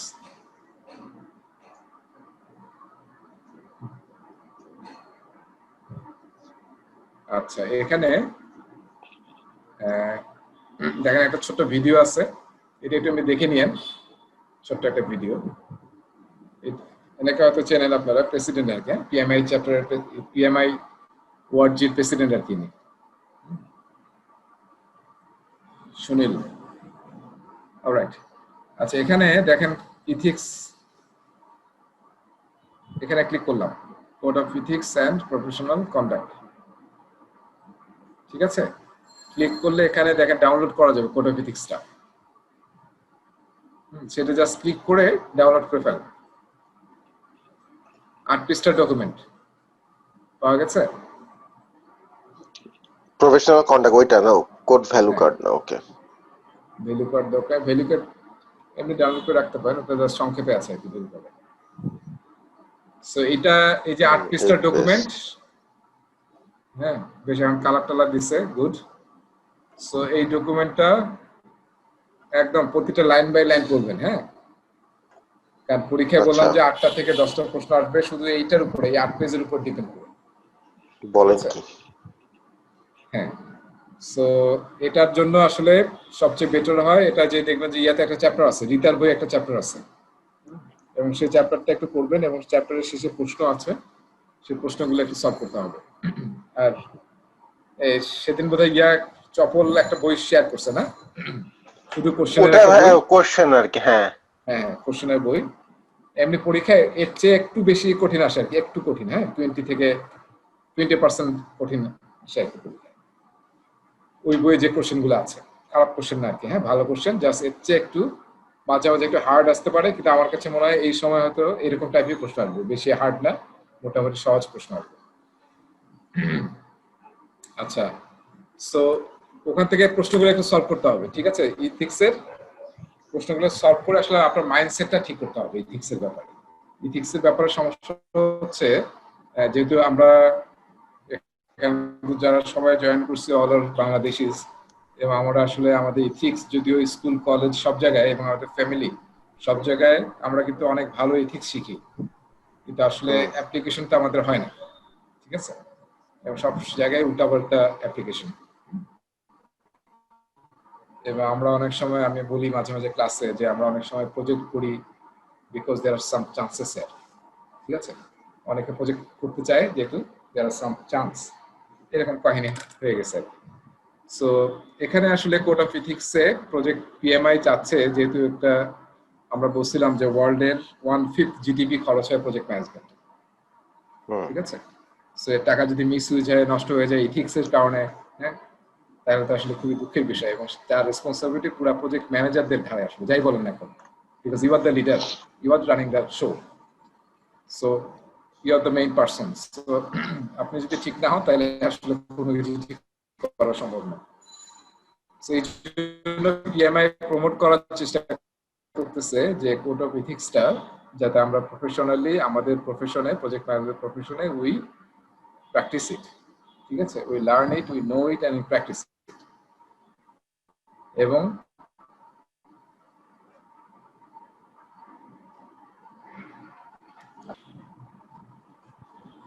ঠিক আছে, শোনা যাচ্ছে আমাকে?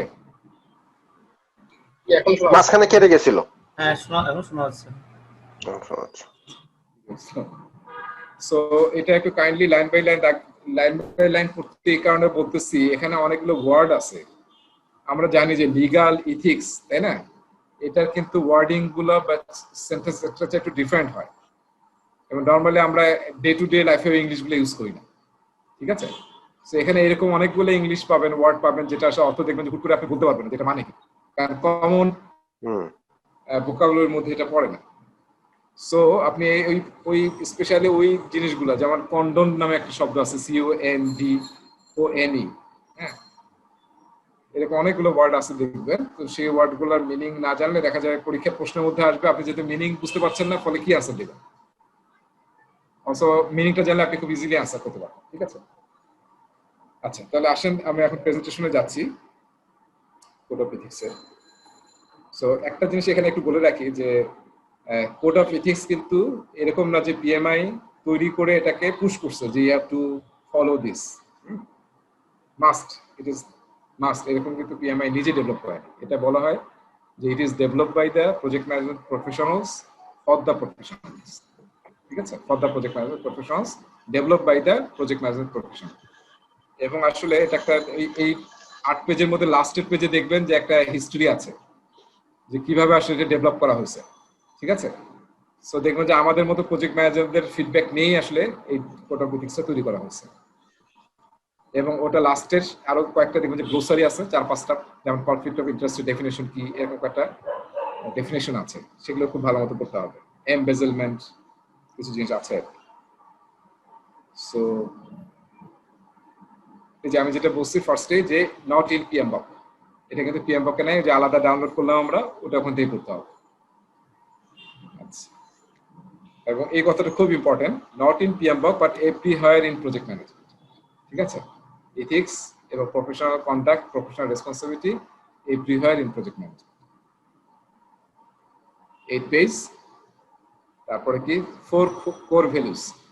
ঠিক আছে, এই কোড অফ এথিক্সটা 4টা ভ্যালু ড্রিভেন। পিএমআই আসলে যারা এটা ডেভেলপ করছে আইডেন্টিফাই করছে যে প্রজেক্ট ম্যানেজমেন্ট প্রফেশনে 4টা ভ্যালু নিয়ে আসলে প্রজেক্ট ম্যানেজাররা সবচেয়ে কনসার্ন থাকে। সেই 4টা ভ্যালুকে কিভাবে আফোর্ড করা যায়, ঠিক আছে, কিভাবে আমাদের প্র্যাকটিসের মধ্যে নিয়ে আসা যায়, সেই 4টা ভ্যালু পিএমআই আইডেন্টিফাই করছে, যেটা এখান থেকে আমরা ডাউনলোড করতে পারি বা ইউটিউবে ইয়েটাও দেখতে পারি, লিঙ্কটা এখানে আরো এথিক্স নিয়ে কিছু পাবেন, 2-3 মিনিটের একটা ভিডিও আছে। আচ্ছা, তাহলে code of ethics for home খুব ইম্পর্টেন্ট জানা এটা। অল পিএমআই মেম্বার্স, যারা পিএমআই মেম্বার, পিএমপি সার্টিফিকেশনের সাথে রিলেশন নেই, if I M A PMI member, কোনোভাবে পিএমআই এর সাথে রিলেটেড কোনো ভলান্টিয়ার ক্যাপাসিটিতে বা any way, I have to follow this ethics. এবং এথিক্স যদি আমি ফলো না করি এবং কেউ যদি আমার নামে রিপোর্ট করে, তাহলে আপনার মেম্বারশিপ ক্যান্সেল হবে। ইভেন আপনি যদি সার্টিফাইড হন, আপনার সার্টিফিকেশনও পিএমআই ক্যান্সেল করতে পারে। সো এটা সব পিএমআই মেম্বারদের জন্য। আর যারা মেম্বার না কিন্তু পিএমআই সার্টিফিকেশন হোল্ড করে বা পিএমআই সার্টিফিকেশনের জন্য অ্যাপ্লাই করছে বা কোনো ভলান্টিয়ার ক্যাপাসিটিতে পিএমআই এর সাথে কানেক্টেড, মেম্বার না, তাও তাকে আসলে এথিক্স করতে হবে। সো 4টা যে কোর ভ্যালু, সেই 4টা কোর ভ্যালু আমি যদি এইভাবে গ্রাফিক্যালি একটু দেখাই, প্রথম হচ্ছে রেসপন্সিবিলিটি। ঠিক আছে, খুবই ইম্পর্টেন্ট। মানে আমরা সবসময় বলতেছি project manager is the responsible for everything. পিএমবকে আসলে প্রজেক্ট ম্যানেজারকে কি বলা আছে, আসলে অল ইন অল, তাই না? তাকে আসলে সবকিছু করতে হবে প্রজেক্ট ম্যানেজারকে, রেসপন্সিবিলিটি। যেটা অ্যাজাইল এবং অন্য জায়গায় আমরা দেখি যে সার্ভেন্ট লিডার এবং অন্যান্য রোলগুলো অ্যাজাইলকে মানে প্রজেক্ট ম্যানেজারকে হেল্প করে, বিভিন্ন রোলগুলো ডিভাইড হয়ে গেছে। কিন্তু এখানে কিন্তু পিএমবক অনুযায়ী প্রজেক্ট ম্যানেজার ইজ মানে এভরিথিং, তাকে সবকিছু করতে হবে। সো যে রেসপন্সিবিলিটি প্রজেক্ট ম্যানেজার নিচ্ছে, সেই কমিটমেন্টটা যাতে সে থ্রুআউট দ্য প্রজেক্ট রাখে, ঠিক আছে, এবং শুধু প্রজেক্ট না, থ্রুআউট হিজ প্রফেশনাল লাইফ। দেন ফেয়ারনেস, হ্যাঁ, ফেয়ারনেস থাকতে হবে আমাদের ডিসিশন মেকিং এ, সবকিছু ফেয়ারনেস থাকতে হবে, অনেস্টি অ্যাপ্লাই করতে হবে। অ্যান্ড রেসপেক্ট যদি না থাকে আপনার টিমের সবার জন্য, মানুষের জন্য, হ্যাঁ, আপনার অর্গানাইজেশনের জন্য, তাহলে তো আসলে কোনো কিছু ঠিক থাকবে না। রেসপেক্ট যেটা আসলে আমাদের মধ্যে বন্ডিং তৈরি করে। হাজব্যান্ড ওয়াইফের মধ্যে আমরা যে বলি ট্রাস্ট, তারপর রিলেশন, এর মধ্যে আমার রেসপেক্টটা কিন্তু খুবই important. If you don't respect your wife, you can't ask respect from her, তাই না? সো এটা আপনার টিমের ক্ষেত্রেও দ্যাট ইজ ট্রু। সো আমি একটু আবার ব্যাক করলাম। তাহলে এই 4টা ভ্যালু, এই 4টা প্রত্যেকটা ভ্যালু পিএম এই কোড অফ এথিক্সে দুইটা গ্রুপে আলোচনা করা হয়েছে। একটা হচ্ছে রেসপন্সিবিলিটি আন্ডারে অ্যাসপিরেশনাল কিছু স্ট্যান্ডার্ড আছে, অ্যাসপিরেশনাল যেটাকে বলা হয় you should do, you should follow. আর একটা হচ্ছে ম্যান্ডেটরি স্ট্যান্ডার্ড, আবার একটা ক্যাটাগরি করা হয়েছে প্রতিটাতে আর কি, হ্যাঁ, ক্যাটাগরি করা হয়েছে ম্যান্ডেটরি। তার মধ্যে আপনাকে মানতেই হবে, ফলো করতেই হবে, যদি না করেন তাহলে আপনার এগেইনস্টে যে কোনো স্টেপস নিতে পারে পিএমআই। তারপরে ওই ইয়ার মধ্যে আমি আসলে স্ট্রাকচারটা বলতেছি আর কি, কোড অফ এথিক্সটা। আমার মনে হয় আজকে ক্লাস শেষে একবার পড়ে নিয়েন, তাহলে অনেক হয়ে যাবে আর কি পড়াটা। আবার কমেন্টস আছে কিছু, দেখবেন ওই ইয়ার মধ্যে, কোড অফ এথিক্সের মধ্যে কমেন্টস গুলো আসলে এক্সাম্পল দিয়ে বোঝানোর জন্য। তারপর লাস্টের পেজে আমি বললাম একটা অ্যাপেন্ডিক্স আছে, লাস্টের পেজটা পুরোটা অ্যাপেন্ডিক্স, তার অর্ধেক হচ্ছে হিস্ট্রি নিয়ে আর বাকি অর্ধেক হচ্ছে গ্লোসারি নিয়ে। তো সবই পড়তে হবে। হিস্ট্রি ইজ নট ইম্পর্টেন্ট, কারণ ওটি নিয়ে কেউ জিজ্ঞাসা করবে না, just for your own interest. তো আসেন রেসপন্সিবিলিটি, খুব সুন্দর ডেফিনেশন দিয়ে শুরু করছে। আমি এই অংশটা পড়ানোর জন্য একটু রিড আউট করবো আর কি, বেশি অংশ রিড আউট করবো। সো রেসপন্সিবিলিটি আমরা বুঝি, তাই না, যে আমরা যেটা দায়িত্ব নিচ্ছি সেটা আমাদেরকে, দ্যাট ইজ রেসপন্সিবিলিটি। এবং এখানে আমরা বুঝছিলাম যে 2 ধরনের কন্ডাক্ট পিএমআই আমাদের কাছ থেকে এক্সপেক্ট করতেছে। একটা হচ্ছে অ্যাসপিরেশনাল, যেটা উই শুড ডু। দেখেন অ্যাসপিরেশনালের মধ্যে কি কি আছে আমি একটু বলবো, কিছু কিছু আবার কিছু আলোচনা করবো, তাহলে আমাদের মাথায় ঢুকে যাবে আর কি। সো 1 নম্বর মনে রাখতে হবে, কোড অফ এথিক্স মানে কি? সব ভালো কথা, ঠিক আছে, সব ভালো কথা, কোনো খারাপ কথা নেই, সব ভালো কথা। So we make decision and take actions based on the best interests of society, public safety and the environment. বুঝতে পারছি? এটা তো অলওয়েজ ট্রু, এটা না মাথা না রাখলে তো কাজ হবে না। সোসাইটির জন্য করতে হবে, পাবলিক সেফটি মাথায় রাখতে হবে, এমন কোনো প্রজেক্টে ইনভলভ হবে না যেখানে এনভায়রনমেন্টটা ধ্বংস হয়। ঠিক আছে? We accept only those assignments that are consistent with our background, experience, skills and qualifications. দেখছেন? এগুলো আসলে আমরা করতে পারি না, আমরা একটু চাপা মারি, তাই না, যে আমি এটা পারি ওইটা পারি। এটা আমরা শুধু আমরা না, এটা ওয়ার্ল্ড ওয়াইড এরকম, বুঝছেন? আমরা আসলে কম চাপা মারতে পারি, এটা একটা প্রবলেম। সো যাই হোক, মানে আমরা আমাদের যে হয়তো চাইলো যে আমরা 10 বছরের এক্সপেরিয়েন্সে একটা প্রজেক্ট ম্যানেজার চাচ্ছি, তাহলে আসলে আপনার ব্যাকগ্রাউন্ডের সাথে যায় কিনা, আপনার এক্সপেরিয়েন্সের সাথে যায় কিনা, ওটা দেখে আসলে আপনি অ্যাপ্লাই করবেন। We fulfil the commitment that we undertake, খুবই ইম্পর্টেন্ট কথা, তাই না? We do what we say we will do. আচ্ছা, এরপর হচ্ছে when we make errors or omissions, that খুব ইম্পর্টেন্ট।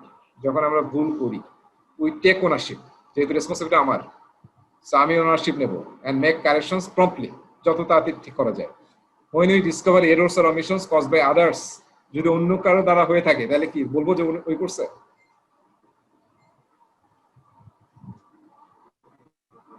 হ্যাঁ, অন্য কেউ যদি করে থাকে তাহলে কি পয়েন্ট আউট করবো যে ও করছে? না, সেটা না, কিন্তু কি করতে হবে? we communicate them to the appropriate body as soon they are discovered. আপনার দরকার নেই, যদি খুবই খারাপ অবস্থা হয় তাহলে আপনি আসলে তার ম্যানেজারকে বলবেন বা তার ইয়াকে, কিন্তু তার আগে আসলে you have to solve that. ঠিক আছে? কথায় কথায় যদি দৌড়ে গিয়ে ছোট বাচ্চাদের মতো গিয়ে ইয়া করতে থাকেন, কমপ্লেন করতে থাকেন মায়ের কাছে, তাই তো মুশকিল হবে। We accept accountability for any issues resulting from our errors or omissions and any resulting consequences. ঠিক আছে? যে আমরা শুনি না মাঝে মাঝে যে অমুক ডাক্তার আত্মহত্যা করছে কারণ একটা অপারেশনে ভুল করছিল, শুনছেন না? এরকম তো কিছুদিন আগে খুব ওয়ান অফ দ্য মানে বেস্ট ডক্টর ইয়া করে ফেলছিল। তারা আসলে ইথিক্স গুলোকে এইভাবে দেখে না, মূল্যকে বাস্তব ডাজন্ট ম্যাটার, প্র্যাকটিস হলো আর কি। আচ্ছা, we protect proprietary or confidential information that has been entrusted to us. ঠিক আছে? যে ইনফরমেশনগুলো আপনাকে দেওয়া হয়েছে এটা সবাইকে দিয়ে বেড়াবেন, এটা কিন্তু ঠিক না। ঠিক আছে? এটা আমাদের নাই। আমাদের সফটওয়্যার ফার্মে এটা দেখা যায় যে যে ইঞ্জিনিয়ার কাজ করছে সে সব সফটওয়্যারের কোড নিয়ে গিয়ে সে নিজে ব্যবসা শুরু করছে, সেগুলো কিন্তু ঠিক না। We uphold the code and hold each other accountable to it. PMI চাচ্ছে এই কোডটা যাতে আমরা সবাই আপহোল্ড করি, আমাদের কোড সবাইকে যাতে ছড়ায় যায় এবং সবাই প্র্যাকটিস করে। আচ্ছা, ম্যান্ডেটরির মধ্যে কি আছে দেখেন, রেগুলেশনস এন্ড লিগ্যাল রিকোয়ারমেন্টস। যদি কোনো যে প্রজেক্ট করতেছেন সেখানে যদি কোনো রেগুলেশনস থাকে, লিগ্যাল রিকোয়ারমেন্টস থাকে, যে দেশে করতেছেন, ঠিক আছে, সেটা অবশ্যই আপনাকে ফলো করতে হবে। পিএমআই কি বলছে না বলছে দ্যাট ডাজন্ট ম্যাটার, আপনাকে সেই দেশের রেগুলেশনস, সেই কোম্পানির রুলস রেগুলেশনস ফলো করতে হবে, সেই দেশেরটা ফলো করতে হবে। ঠিক আছে? তারপরে যদি কোনো কারণে, এবং আরেকটা দেখেন, এটা হয়তো পড়া খুব tough, we report unethical or illegal conduct to appropriate management and if necessary to those affected by the conduct. ঠিক আছে? মানে যেটা আমরা বলি হুইসেল ব্লোয়িং। ঠিক আছে? সো সেটা যদি হয় তাহলে you have to blow the whistle, very important. এটা করার আসলে আমরা সাহস হারাই ফেলছি দেখে এত সমস্যাগুলো হচ্ছে। আচ্ছা, ইথিক্স কমপ্লেইন, যদি কোথাও দেখা যায় ইথিক্সের কোনো ইস্যু হয়েছে, ইউ ক্যান ডাইরেক্টলি কমপ্লেইন। ওই যে আমি যে জায়গায় গেলাম ওকে দেখবেন যে কমপ্লেইন করার জন্য কিন্তু অনলাইনে ফর্ম আছে। আপনি ধরেন কারণ আমি কমপ্লেইন করতে যান, কোনো একজন পিএমপি সে আসলে মানে মিসকন্ডাক্ট করছে বা পিএমআই কোড অফ এথিক্সে যায় না, সেটা আপনি পিএমআই তে কমপ্লেইন করতে পারেন, but that should be evidence base. না, আপনার কাছে প্রমাণ থাকতে হবে, আননেসেসারি কাউকে আবার ইয়ে করার জন্য করা যাবে। অলরাইট, তারপরে যদি কমপ্লেইন কেউ করে এবং আপনার কাছে সাপোর্ট চায়, যদি আপনার দেখে থাকেন বা জেনে থাকেন, তাহলে সেই সাপোর্টটা আপনাকে এনশিওর করতে হবে। ওকে, সো রেসপেক্ট আসি এবার। রেসপেক্ট, হ্যাঁ, টিমের সবাইকে রেসপেক্ট করতে হবে। সো রেসপেক্টের মধ্যে আমরা যে অ্যাসপিরেশনাল স্ট্যান্ডার্ড দেখতেছি, একটা হচ্ছে inform ourselves about norms and customs of other and avoid engaging in behaviours they might consider disrespectful. ঠিক আছে? এটা একদম আমাদের basic. Listen to other points of view seeking to understand them. শুধু আমার পয়েন্ট অফ ভিউতে দিলে হবে না কিন্তু, ঠিক আছে? We have to understand others point of view. যেটাও কিন্তু দেখেন ইমোশনাল ডিজিজের ব্যাপার আসছে। We approach directly those person with whom we have a conflict or disagreement. মনে আছে যে আমরা বলছিলাম কনফ্রন্ট করা, ঠিক আছে? যদি কনফ্লিক্ট হয়, প্রবলেম হয়, we should face to face, তাহলে সলভ হবে। নাহলে পিছন থেকে যদি খালি আমরা করতে থাকি তাহলে এটা খালি কি হবে, বাড়তে থাকবে। রাইট? এরপর হচ্ছে conduct our self in a professional manner even when it is not reciprocated. কি বুঝলাম এটা থেকে? It's not হ্যাঁ, reciprocated. প্রফেশনাল বিহেভ করতে থাকতে হবে আপনাকে, যদিও আরেকজন রেসিপ্রোকেট মানে আপনাকে যদি সে প্রফেশনাল বিহেভ নাও করে, আপনি তার সাথে প্রফেশনাল বিহেভ করতেছেন কিন্তু he is or she is behaving unprofessionally, তারপরেও আপনাকে প্রফেশনালি বিহেভ করতে হবে। ঠিক আছে, আমরা উল্টা আবার আনপ্রফেশনাল হয়ে যাব না। আচ্ছা, ম্যান্ডেটরির মধ্যে কি আসছে দেখেন, নেগোসিয়েশন ইন গুড ফেথ, খুবই ইম্পর্টেন্ট। আপনি অ্যাজ এ প্রজেক্ট ম্যানেজার বিভিন্ন ধরনের নেগোসিয়েশন করতে হবে, স্পেশালি যখন থার্ড পার্টি ভেন্ডর সাপ্লায়ার আপনার হায়ার করতেছেন লোকজন, তখন আসলে আপনাকে অনেস্টি, সিনসিয়ারিটি এগুলো সব মাথায় রাখতে হবে। আচ্ছা, we do not exercise the power of our expertise, দেখেন এটা দেখেন, চমৎকার কথা না? Or position to influence the decisions or actions of others in order to benefit personally at their expense. এই জিনিসগুলো কিন্তু কর্পোরেটে এখন একটা হয়ে গেছে, তাই না? হ্যাঁ, এটা হয়ে গেছে একটা প্র্যাকটিস, মানে কে কার মাঠে কাঁঠাল ভাঙবে, এটা একটা চলতে থাকে আর কি। সো এগুলো থেকে আসলে বের হয়ে আসতে হবে, খুব টাফ জিনিস। এগুলো বাংলাদেশে প্র্যাকটিসই নাই, আমি জানি না, বাইরেও হয়তো মানে পাওয়ার অ্যান্ড পলিটিক্স আছে, সব জায়গায় থাকবে। সো অনেক সময় অনেক ধরনের ন্যাস্টি পলিটিক্স চলতে থাকে, তাই না? আচ্ছা, we do not act in an abusive manner toward others, ঠিক আছে, কাউকে অ্যাবিউজ করা যাবে না। We respect property rights of others, that is very important. এখন আসলে প্রপার্টি রাইটস এখন কি দেখেন না, গুগল, ফেসবুক সবসময় প্রায় মাঝে মাঝে দেখা যায় যে ওই ইয়াতে গিয়ে সাক্ষী দিতে হয়, পার্লামেন্ট না কোথায় গিয়ে, ইউএস এর, দেখুন যে মাঝে মাঝে দেখে দেখুন ধমকাচ্ছে যে কেন এই ডাটা ওখানে গেছে, আমি কোথায় গেছি সেটা কিভাবে জানতেছে, কে ডাটা দিল। গুগল, ফেসবুক সবাইকে কিন্তু দেখুন যে মাঝে মাঝে গিয়ে শোকজ করতেছে। সো এখন আসলে এই জিনিসগুলোকে এনডিএ সাইন করি আমরা, তাই না? এনডিএ জানি তো না, non disclosure agreement. Non-disclosure agreement. এখন যে কোনো কাজ করতে জানতেন না, দেখবেন যে আসলে আপনার সাথে এটা করতেছে। সো এটা আসলে খুবই ইম্পর্টেন্ট, মানে এটা যদি নাও করা হয় তারপরে you have to respect others, copyright on other things. আচ্ছা, এরপর আসলে ফেয়ারনেস, হ্যাঁ, কি ফর্সা হইতে হবে নাকি? ফেয়ার অ্যান্ড লাভলি, হ্যাঁ, মানে আপনার আসলে মনটা ফেয়ারনেস নিয়ে আসতে হবে। এটা হচ্ছে না আসলে, কোনো ইয়ে পাওয়া হচ্ছে না, ফেয়ার অ্যান্ড লাভলি শুধু সবাইকে ফর্সা বানিয়ে করতেছে, অবশ্য কাউকে দেখি নেই যে ফর্সা হচ্ছে, এক নাম দিয়ে পুরো বিজনেস করে যাচ্ছে না। এটাকে তো এটার জন্য সু করছিল মনে হয়। ফেয়ার হতে হবে কেন, তাই না? আমি যে ব্ল্যাক আছি আমাকে কি ফেয়ার হতে হবে? কিভাবে ফেয়ার হবে আমি? Alright, aspirational standard. সো এখানে আমরা ফেয়ারনেসের মধ্যে কি চাচ্ছি, demonstrate transparency in our decision making process, ঠিক আছে, একদম ট্রান্সপারেন্ট হতে হবে। তারপর হচ্ছে কনস্ট্যান্টলি রি-এক্সামিন আওয়ার ইম্পার্শিয়ালিটি, এই যে পার্শিয়ালিটি করি আমরা, and objectivity and taking corrective action as appropriate.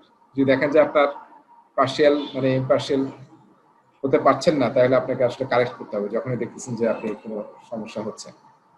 আচ্ছা, provide equal access to information to those who are authorized to have that information, খুবই ইম্পর্টেন্ট। বাংলাদেশে আমরা ফোন দিয়ে বলে দিই যে ওর প্রাইস এত, আপনি একটু কম প্রাইস দেন, তাই না? আমরা যারা প্রকিউরমেন্টে আছি বা কিছুতে আছে, আমাদের সব যদি ট্যাপ করে কথাবার্তা, তাহলে কিন্তু সবার চাকরি নেই।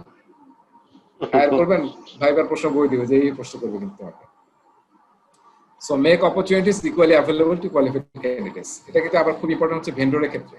ওই যে আমরা ইয়া করতেছি না, যে আমরা প্রকিউরমেন্টে গিয়ে করবো, যে আমরা প্রিভিড মিটিং করবো, সবাই সেম ইনফরমেশন দিতে হবে যাতে সবাই আসলে বিট করতে পারে ফেয়ারলি, আদারওয়াইজ তো বিট আপনি ফেয়ার পাবেন না। আচ্ছা, কনফ্লিক্ট অফ ইন্টারেস্ট থেকে একটা বা দুইটা প্রশ্ন আসবে কিন্তু, কনফ্লিক্ট অফ ইন্টারেস্ট থেকে পরীক্ষায়, ঠিক আছে, শুধুমাত্র কনফ্লিক্ট অফ ইন্টারেস্ট থেকে। এটা তো আমরা বুঝি, তাই না? যেখানে আমাদের কনফ্লিক্ট অফ ইন্টারেস্ট আছে, যেমন আপনি ধরেন আপনি একটা ভাইবা বোর্ডে আছেন এবং আপনার ছোট ভাই বা আপনার ছেলে পরীক্ষায় দিবে, এখন এটা কি কোনো বাবার পক্ষে সম্ভব বা কোনো ভাইয়ের পক্ষে সম্ভব যে সে একটু ইয়া হবে না? কি বলেন, পার্সিয়ালিটি একটু আসবে না? সো এরকম যদি কনফ্লিক্ট অফ ইন্টারেস্ট হয় যেখানে আপনার ভাই আবার আপনি অর্গানাইজেশনের বেস্ট, কোন বেস্টটা দেখবেন আসলে? আপনার ভাইয়েরটা দেখবেন নাকি আপনার ইয়াটা? এই যে ডিলেমাটা এটাকে বলা হয় কনফ্লিক্ট অফ ইন্টারেস্ট। সো একটা সহজ সূত্র মনে রাখেন, যদি কোথাও প্রশ্ন আসবে, কিন্তু একটা বা দুইটা পরীক্ষা প্রশ্ন আসবে শুধু কনফ্লিক্ট অফ ইন্টারেস্টের উপর, তো মনে রাখতে হবে যখনই কোনো একটা কনফ্লিক্ট অফ ইন্টারেস্ট সিচুয়েশন আসবে, যেমন সে আপনি একটা প্রকিউরমেন্টে আছেন, প্রকিউরমেন্ট ম্যানেজার হিসেবে কাজ করতেছেন, আপনার ভাই প্রকিউরমেন্টে পার্টিসিপেট করতেছে। সো আপনাকে আসলে যদি আপনি সেই বডিতে থাকেন তাহলে আপনাকে ডিক্লেয়ার করতে হবে ওপেনলি যে আমার ভাইকে তো এই টেন্ডারে পার্টিসিপেট করতেছে, আমার মনে হয় এখান থেকে সরে দাঁড়ানো উচিত। এখন যদি বোর্ড মনে করে যে না আপনি সরে দাঁড়াবেন কিংবা থাকবেন, জানার পরে যদি বলে যে থাকো তাহলে আপনি থাকবেন, নো ইস্যুস। আর যদি জানার পরে পলিসি থাকে যে আপনি থাকবেন না, বোর্ড বলে দেয়, তাহলে আপনি থাকবেন না। কিন্তু ডিক্লেয়ার, প্রথম শর্ত হচ্ছে ইউ হ্যাভ টু ডিক্লেয়ার, ঠিক আছে? তারপরে বোর্ড যেটা ডিসাইড করবে ইউ হ্যাভ টু, ঠিক আছে, ওবে অর ফলো দ্যাট, ঠিক আছে? যেটা ওরা ডিসাইড করবে সেটা ফলো করতে হবে আপনার ডিসিশনটা। এটা হচ্ছে আমাদের কনফ্লিক্ট অফ ইন্টারেস্ট। পরীক্ষা কিন্তু প্রশ্ন আসবে, ঠিক আছে? এরপর হচ্ছে ফেভারিটিজম, হ্যাঁ, favouritism and discrimination. Do not discriminate against other based on but not limited to gender, ঠিক আছে? ছেলে মেয়ে, রেস, এজ, বয়স, religion, disability, nationality or sexual orientation.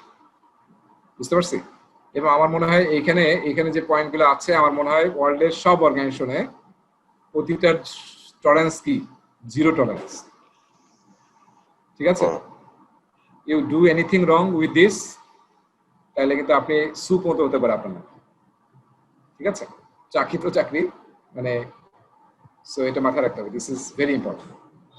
We do not hire or fire, দেখেন, reward or punish or award or deny contracts based on personal considerations. আরে আমাকে তো এটা দেয় নাই, ঠিক আছে, আমাকে তো স্যার বলে নাই।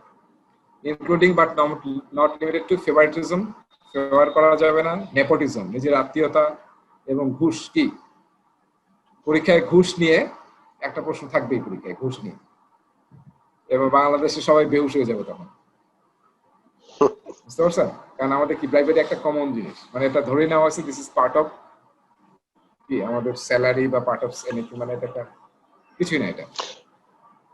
হ্যাঁ, আর এখন তার ঘুষ টুস নেওয়া লাগে না, বিভিন্ন খামটামে চলে আসে, নাকি খামে চলে আসে, অটোমেটিক দয়ালে চলে আসে, আমার একটু পটক চলে আসে, মানে আপনাকে কোনো কিছু বলতে হবে না, ঠিক আছে? সেই যে এইসব করে করে আমরা আসলে কোথায় যাচ্ছি উই ডোন্ট নো। সো পরীক্ষায় যদি ব্রাইবারি নিয়ে কোশ্চেন আসে, নেপোটিজম নিয়ে কোশ্চেন আসে, ফেভারিটিজম নিয়ে কোশ্চেন আসে, হ্যাঁ, মনে রাখতে হবে অলওয়েজ কি আনসার দিবেন, হ্যাঁ, সবসময় পজিটিভ আনসার দিবেন আর কি, যে কখনোই ব্রাইবারি করা যাবে না, নেপোটিজম করা যাবে না, এবং ফেভারিটিজম করা যাবে না। এখন এখানে একটা প্রশ্ন আমি পাইছিলাম কোন একটা বইয়ে, সেটা হচ্ছে যে মানে মিডিল ইস্টে কোন একটা দেশে একটা অর্গানাইজেশনে, মানে একটা বিদেশি অর্গানাইজেশনে একটা শাখা ছিল, ব্রাঞ্চ ছিল হচ্ছে মিডিল ইস্টে কোন একটা দেশে। তো প্রশ্নটা এরকম ছিল যে এরকম একটা সিচুয়েশনে মিডিল ইস্টের ওই দেশের পলিসি হচ্ছে যে তার অর্গানাইজেশনে তাদের নিকট আত্মীয়রা থাকবে, নিকট আত্মীয়রা কিভাবে প্রায়োরিটি পাবে। সো যে ওই কোম্পানির ওখানে আর কি নেই, সে আসলে অনেক নিজের লোকজনকে রিক্রুট করছে। এখন আসলে প্রশ্নটা আসছিল যে আমি তাহলে কি করবো, তাকে কি স্যাক করে দেবো না কি করবো আসলে। তো এখানে একটু মনে রাখতে হবে, যদি এরকম কোনো রুলস রেগুলেশন বা পলিসি থাকে কোনো দেশের বা কোনো একটা অর্গানাইজেশনের, তাহলে কিন্তু ওইটা কি প্রায়োরিটি পাবে কিন্তু, ঠিক আছে? কারণ রুলস অ্যান্ড রেগুলেশন কিসের চেয়ে প্রায়োরিটি পাবে? ইয়ার চেয়ে প্রায়োরিটি পাবে, যেগুলো আমাদের ইথিক্স বা করা ভালো শুড ডু, তার চেয়ে বেশি প্রায়োরিটি পাবে। সো এটা আসলে এই ধরনের না আসারই কথা, কিন্তু আপনাকে সবসময় মনে রাখতে হবে এগুলো সবসময় নিষেধ, আপনাকে অলওয়েজ পজিটিভ ভালো দিকটাকে যেতে হবে। যে will apply rules of the organisation, এমপ্লয়ারের, তারপর হচ্ছে যে গ্রুপের সাথে কাজ করতেছে তাদের, এবং যে ইয়া করা যাবে না, প্রিজুডিস, না, ঠিক আছে, করা যাবে না। অলরাইট, এরপর লাস্টে আসতেছে আমরা অনেস্টি নিয়ে। অনেস্টি, আচ্ছা, অনেস্টির মধ্যে দেখেন আমাদের কি চাচ্ছে, স্পেশালের মধ্যে we earnestly seek to understand the truth, সত্য না জেনে কোনো কথা বলবো না, ডিসিশন নেবো না, খুবই ইম্পর্টেন্ট। এসব জিনিস আমরা না করার কারণে ঝগড়াঝাটি লেগে থাকে। We are truthful in our communication and in our conduct. যে কমিউনিকেশন করবো সেটাও যাতে সত্য হয়। মিথ্যা ডেটা দিয়ে যদি কমিউনিকেট করেন যে আপনার প্রজেক্ট খুব ভালো চলতেছে, হ্যাঁ, তাহলে তো আসলে ওটা ঢাকার জন্য যে সামনে কাজ করতে হবে সেটা দিয়ে আসলে সামলাতে পারবে না বিষয়। We provide accurate information in a timely manner. Accurate information দিচ্ছেন কিন্তু আনটাইমলি, তাইলে হবে? টাইমলি হতে হবে, ঠিক আছে?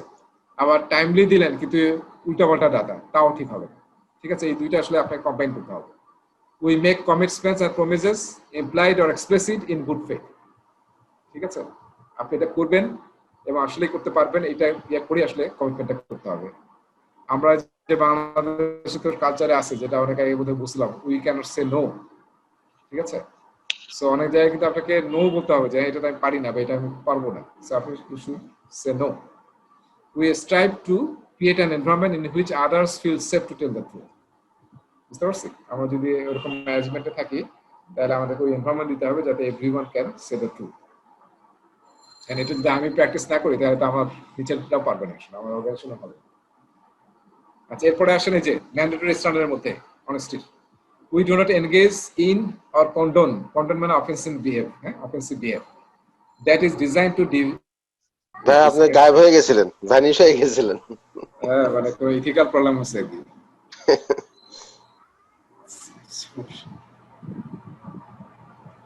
আচ্ছা, তাহলে দেখেন আর 10 মিনিট লাগবে, হ্যাঁ, আর 10 মিনিট লাগবে। সো ঠিক আছে, এটা হচ্ছে আমাদের অনেস্টি, আমাদেরকে অনেস্টি এনশিওর করতে হবে। সো আমি যেটা বলবো, প্রতিটা লাইন পড়তে হবে এবং আসলে কিছু কোশ্চেন সলভ না করলে বুঝতে পারবে না প্যাটার্ন গুলো। এই জন্য আসলে অ্যাজ মেনি অ্যাজ পসিবল মানে ইথিক্স রিলেটেড প্রশ্নগুলো সলভ করবো, তাইলে আসলে একটা কনফিডেন্স আসবে। তবে মাইন্ডসেটটা শিফট করতে হবে, কারণ বাংলাদেশের মাইন্ডসেট তো আমরা জানি আমাদের সব কঠিন বড় বড় কাজগুলো মনে হয় খুব সহজ বিষয়, হ্যাঁ? আসলে বাইরে এটা না, বাইরে আপনি যেমন 1% এদিক সেদিক করতে পারবেন না, তাই না? ট্যাক্সের এত পার্সেন্ট দিতে হবে, যে 1 টাকাও দিয়ে করবেন, that is not possible. So আমি জাস্ট ফাইনালি কয়েকটা স্লাইড আছে জাস্ট র্যাপ আপ করার জন্য। আগের কথাগুলো আমি একটু কিছু পয়েন্ট আউট করতে চাই। যেমন প্রফেশনাল প্র্যাকটিস, মানে এগুলো আগে ছিল, আমি একটু করতেছি, এক্সাম্পল দিচ্ছি। যেমন আমরা যারা ধরেন আরইপি আছি বা যারা ট্রেনিং নেই, তারা এরকম কথা বলা যাবে না যে আমি 100% পাস করাই দেবো, ঠিক আছে? আমার এখানে ট্রেনিং করলে পাস নিশ্চিত, এসব ধরনের কথাবার্তা বলা নিষেধ পিএমআই তে। তারপর হচ্ছে laws, regulations, ethical standards of country, এটা বারবার বলতেছিলাম। প্রথমে হচ্ছে আপনার অর্গানাইজেশন, আপনি কোথায় আছেন, অর্গানাইজেশনে কাজ করতেছেন, সেই অর্গানাইজেশনের রুলস, রেগুলেশনস, এবং আমরা সবাই জানি সব ভালো অর্গানাইজেশনে কিন্তু কোড অফ ইথিক্স আছে না? নিজস্ব কিন্তু একটা কোড অফ ইথিক্স আছে। তো সেটা সবার আগে সেটা ফলো করতে হবে। তারপরে দেশেরটা তো মাস্ট, তারপরে পিএমআই, অনেক দূরের কথা কিন্তু। আপনার দেশেরটা, আপনার অর্গানাইজেশনেরটা, দেন আসলে পিএমআই এর কোড অফ ইথিক্স, এটা মাথায় রাখতে হবে। তারপরে আপনি যখন যে কোয়ালিফিকেশন এর এক্সপেরিয়েন্স দিবেন, যেমন আপনার এখন পিএমআই যখন আপনি এক্সপেরিয়েন্স দিচ্ছেন, এমনি মিথ্যা দিলেন 3 বছর এক্সপেরিয়েন্স নাই, আমি ইচ্ছা করে আপনি দিয়ে দিলেন যে 3 বছর এক্সপেরিয়েন্স আছে, এসব যাতে না হয়। তারপর আপনি যখন কোথাও সাবমিট করতেছেন আপনি পিএমপি না, তারপর লিখে দিলেন যে আপনি পিএমপি, এসব করা নিষেধ। তারপর এখানে একটা ওয়ার্ড দেখতে পাচ্ছি, ওয়ার্ডটার সাথে কারো পরিচয় আছে? স্যান্ড ব্যাগিং শব্দটার সাথে এটা শোনা লাগছে। বালির না, বালির আমরা বাদ দিই না, বালির স্যান্ড ব্যাগিং, এটা আসলে কি ট্রুথফুল এস্টিমেশন। আমরা অনেকেই দেখবেন যে আমরা যখন এস্টিমেট করি কাজ পাওয়ার জন্য আমরা কি করি, আমরা বলি যে কাজটা করতে সে $1 মিলিয়ন লাগবে, হ্যাঁ, বিটটা পাওয়ার জন্য। আসলে কাজটার প্রাইস হচ্ছে $5 মিলিয়ন, ঠিক আছে? তো সে কি করে, সে কাজটা পাওয়ার জন্য আসলে $1 মিলিয়ন দিয়ে এস্টিমেট দেয়, বা বললো যে আমার কাজটা করতে আসলে 5 বছরের, সে বললো 2 বছর লাগবে। তারপর যখন কাজটা সে পেয়ে যায়, হাতের মুঠোয় পেয়ে যায়, তখন সে আসলে এটা কাজটাকে সামহাও টেনে নিয়ে যায় $5 মিলিয়ন, বা টাইম নিয়ে যায় 5 বছর। এই যে একটা ফলস সে করে, ইথিক্যাল একটা আনইথিক্যাল কাজ করে, এটাকে বলে স্যান্ড ব্যাগিং। দেখায় খুব ছোট, কিন্তু আসলে আলটিমেটলি গিয়ে বড় হয়ে যায়। এটা প্র্যাকটিস কিন্তু আছে, হ্যাঁ, মার্কেটিং এ তো আছে, কিন্তু ইন্টারন্যাশনাল মার্কেটেও আছে, ন্যাশনাল মার্কেটেও আছে, ঠিক আছে? অনেকেই কিন্তু কাজ পাওয়ার জন্য লো প্রাইসে ঢোকে, মানে কি বলি না আমরা, যে কি হয়ে ঢুকে হয়ে বের হয়, সেরকম আর কি। দেখা যায় ছোট জিনিস আমি বেস্ট, তারপর দেখা যায় কাজটা পাওয়ার পরে এটা বিশাল হয়ে গেল। সো এটা হচ্ছে স্যান্ডব্যাগিং। আমাদের এস্টিমেশনে সেটা কস্ট করেন, শিডিউল এস্টিমেট করেন, ইউ শুড নট ইউজ স্যান্ডব্যাগিং। আচ্ছা, আর এগুলো তো আমরা জানি যে কাস্টমার ইনচার্জ, তারপরে কনফিডেন্সিয়ালি রাখতে হবে, কনফ্লিক্ট অফ ইন্টারেস্ট অ্যাভয়েড করতে হবে, এবং এই যে ইনকাম মানে কম্পেনসেশন যদি দেয় কেউ ইনঅ্যাপ্রোপ্রিয়েট, ঠিক আছে, সেটা কিন্তু ইয়ে করতে হবে।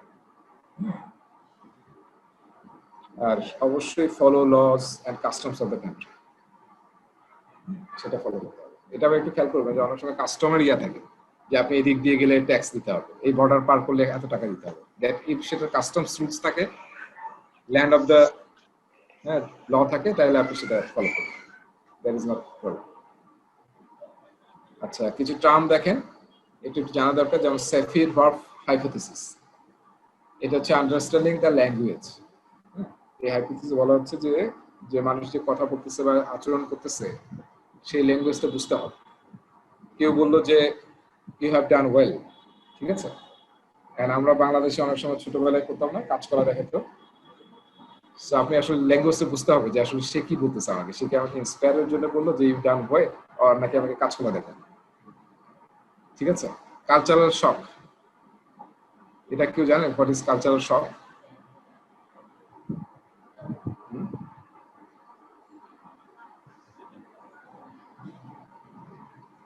হঠাৎ করে নতুন কালচার করলে যে একটা শখ, initial reaction two foreign environment, মানে আপনি কোনো কিছু না জেনে আপনি একটু স্টাডি করলেন না, একটু এক্সপ্লোর করলেন না,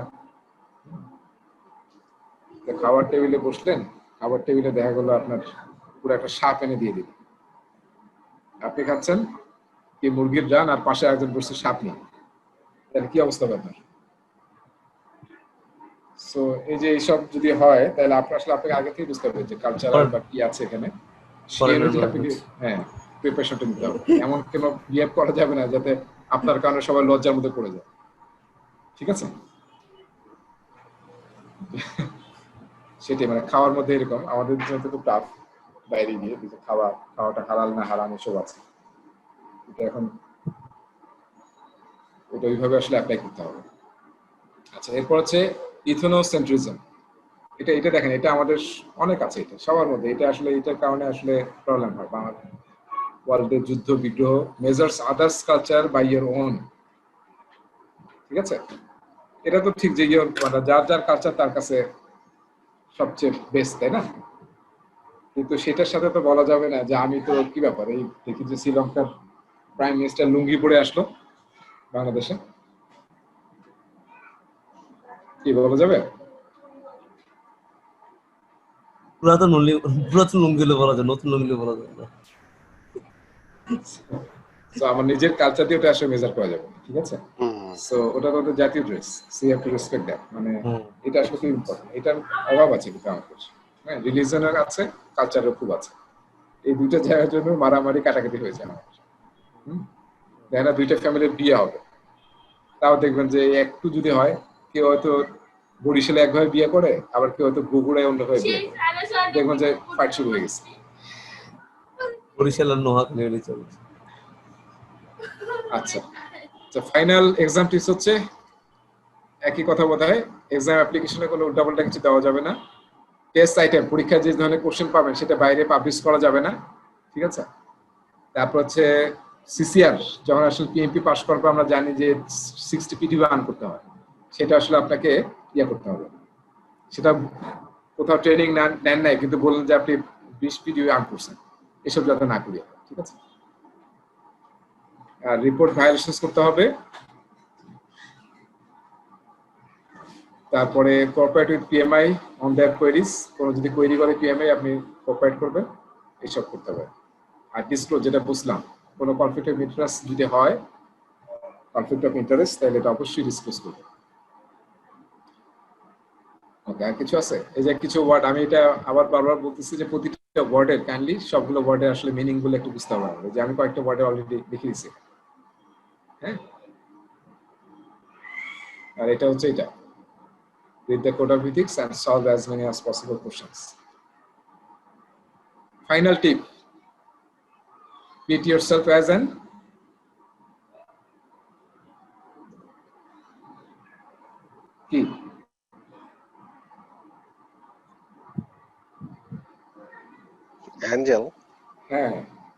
আপনি যদি কোনো একটা প্রশ্ন দেখেন কোড অফ ইথিক্সের, তাহলে তখন আপনার মাইন্ডসেট অ্যাঞ্জেলের মতো হয়ে যেতে হবে। আচ্ছা ঠিক আছে, অ্যাঞ্জেল যেমন কোনো নেগেটিভ কাজ করতে পারে না, আপনার তখন কোশ্চেনটা সলভ করতে হবে ওই মাইন্ডসেট নিয়ে, যে আপনার এখন সবকিছুই আসলে কোড অফ ইথিক্সে যেটা বলছে সে অনুযায়ী অ্যান্সারটা রিজলভ করবেন। আপনার দেশের বা আপনি কি করছেন, কোথায় ঘুষ দিয়ে কাজ করছেন বা করেন নাই, সেটা কিন্তু এখানে কনসিডার করা যাবে। ঠিক আছে, you have to consider yourself as an angel দিয়ে আপনাকে অ্যান্সার দিতে হবে, তাহলে most probably you will get full marks. ঠিক আছে, আমাদের দেশে কিন্তু কোড অফ ইথিক্স আগে কিন্তু ডোমেইন ছিল 6টা, বুঝছেন? আর পিএমপি এক্সামে এখন তো 5টা ডোমেইন, আগে ছিল 6টা। তার মধ্যে একটা ডোমেইন ছিল professional contact and code of ethics. So আমাদের বাংলাদেশের লোকজন সবচেয়ে মানে প্রায় দেখা যেত ওইটাতে কম পাইছে, বুঝছেন? হুম কম পাইছে, মানে ইয়া পায় নাই, অ্যাবভ টার্গেট তো পায় নাই, দেখা যাচ্ছে যে বিলো টার্গেট পাইছে, অ্যাঞ্জেল হইতে পারে নাই। টার্গেট অ্যাচিভ করছে। কারণ আমরা তো আমাদের তো চারিদিকে তো ওইরকম এনভায়রনমেন্টটা, ফলে সহজেতে আপনি আসলে মাইন্ডসেটটাকে চেঞ্জ করতে পারবেন। তো কোশ্চেনে যে, আর এই কোশ্চেনগুলো ইথিক্সের কোশ্চেন দেখবেন যে অনেক বড় হয়, একটু সাইজে বড় হয়, কারণ ইয়াটা বোঝানোর জন্য। ঠিক আছে, তো যাই হোক, আপনার যদি ইথিক্সের প্রশ্ন যদি আইডেন্টিফাই করতে পারেন, ইথিক্সের প্রশ্ন কিন্তু একটু খেয়াল করতে হবে, ইথিক্সের প্রশ্ন কিন্তু খালি ইথিক্স রিলেটেড হবে না, এটা টাইমের সাথে আসবে, শিডিউলের সাথে আসবে, কস্টের সাথে আসবে, প্রকিউরমেন্টের সাথে আসবে। ঠিক আছে, স্পেশালি এই 3টা চ্যাপ্টারের সাথে কিন্তু একদম ওতপ্রোতভাবে জড়িত। হ্যাঁ, যে স্যান্ডব্যাগিং, ঠিক আছে, টাইম, কস্ট এবং হচ্ছে আপনার প্রকিউরমেন্ট, এই 3টার সাথে আপনি দেখবেন যে শিডিউলের প্রশ্নগুলো আসছে, কোড অফ ইথিক্সের প্রশ্নগুলো আসছে। তো যদি দেখেন যে শিডিউল রিলেটেড কোনো প্রশ্ন আসছে যেটা বুঝতে পারছেন কোড অফ ইথিক্স, তখন কিন্তু শিডিউলের টেকনিক্যাল জিনিসটার চেয়ে বেশি ইম্পর্টেন্স দিবেন হচ্ছে কোনটা, কোড অফ ইথিক্সটা। টেকনিক্যাল না, কোড অফ ইথিক্সের ইস্যুটা মাথায় রেখে আনসার করতে হবে, যদি বুঝতে পারেন যে এটা কোড অফ ইথিক্স প্রশ্ন। সো এটা আজকে এই পর্যন্তই, আজকে আমরা ক্লাস নিলাম। ঠিক আছে, সো কোড অফ ইথিক্স শেষ হয়ে গেল। নেক্সট ক্লাসে আমরা শুরু করবো হচ্ছে রিস্ক নিয়ে, এবং রিস্কটা আমরা ওই ক্লাসে শেষ করবো। তাহলে রিস্ক থাকলো, প্রকিউরমেন্ট থাকলো, আর হচ্ছে ইন্টিগ্রেশন থাকলো। সো 3টা ক্লাসে ইনশাল্লাহ আমরা শেষ করব। সো আজকের মতো আজকে ক্লাস এখানে শেষ। If you have any question, এখন ইউ ক্যান আস্ক মি।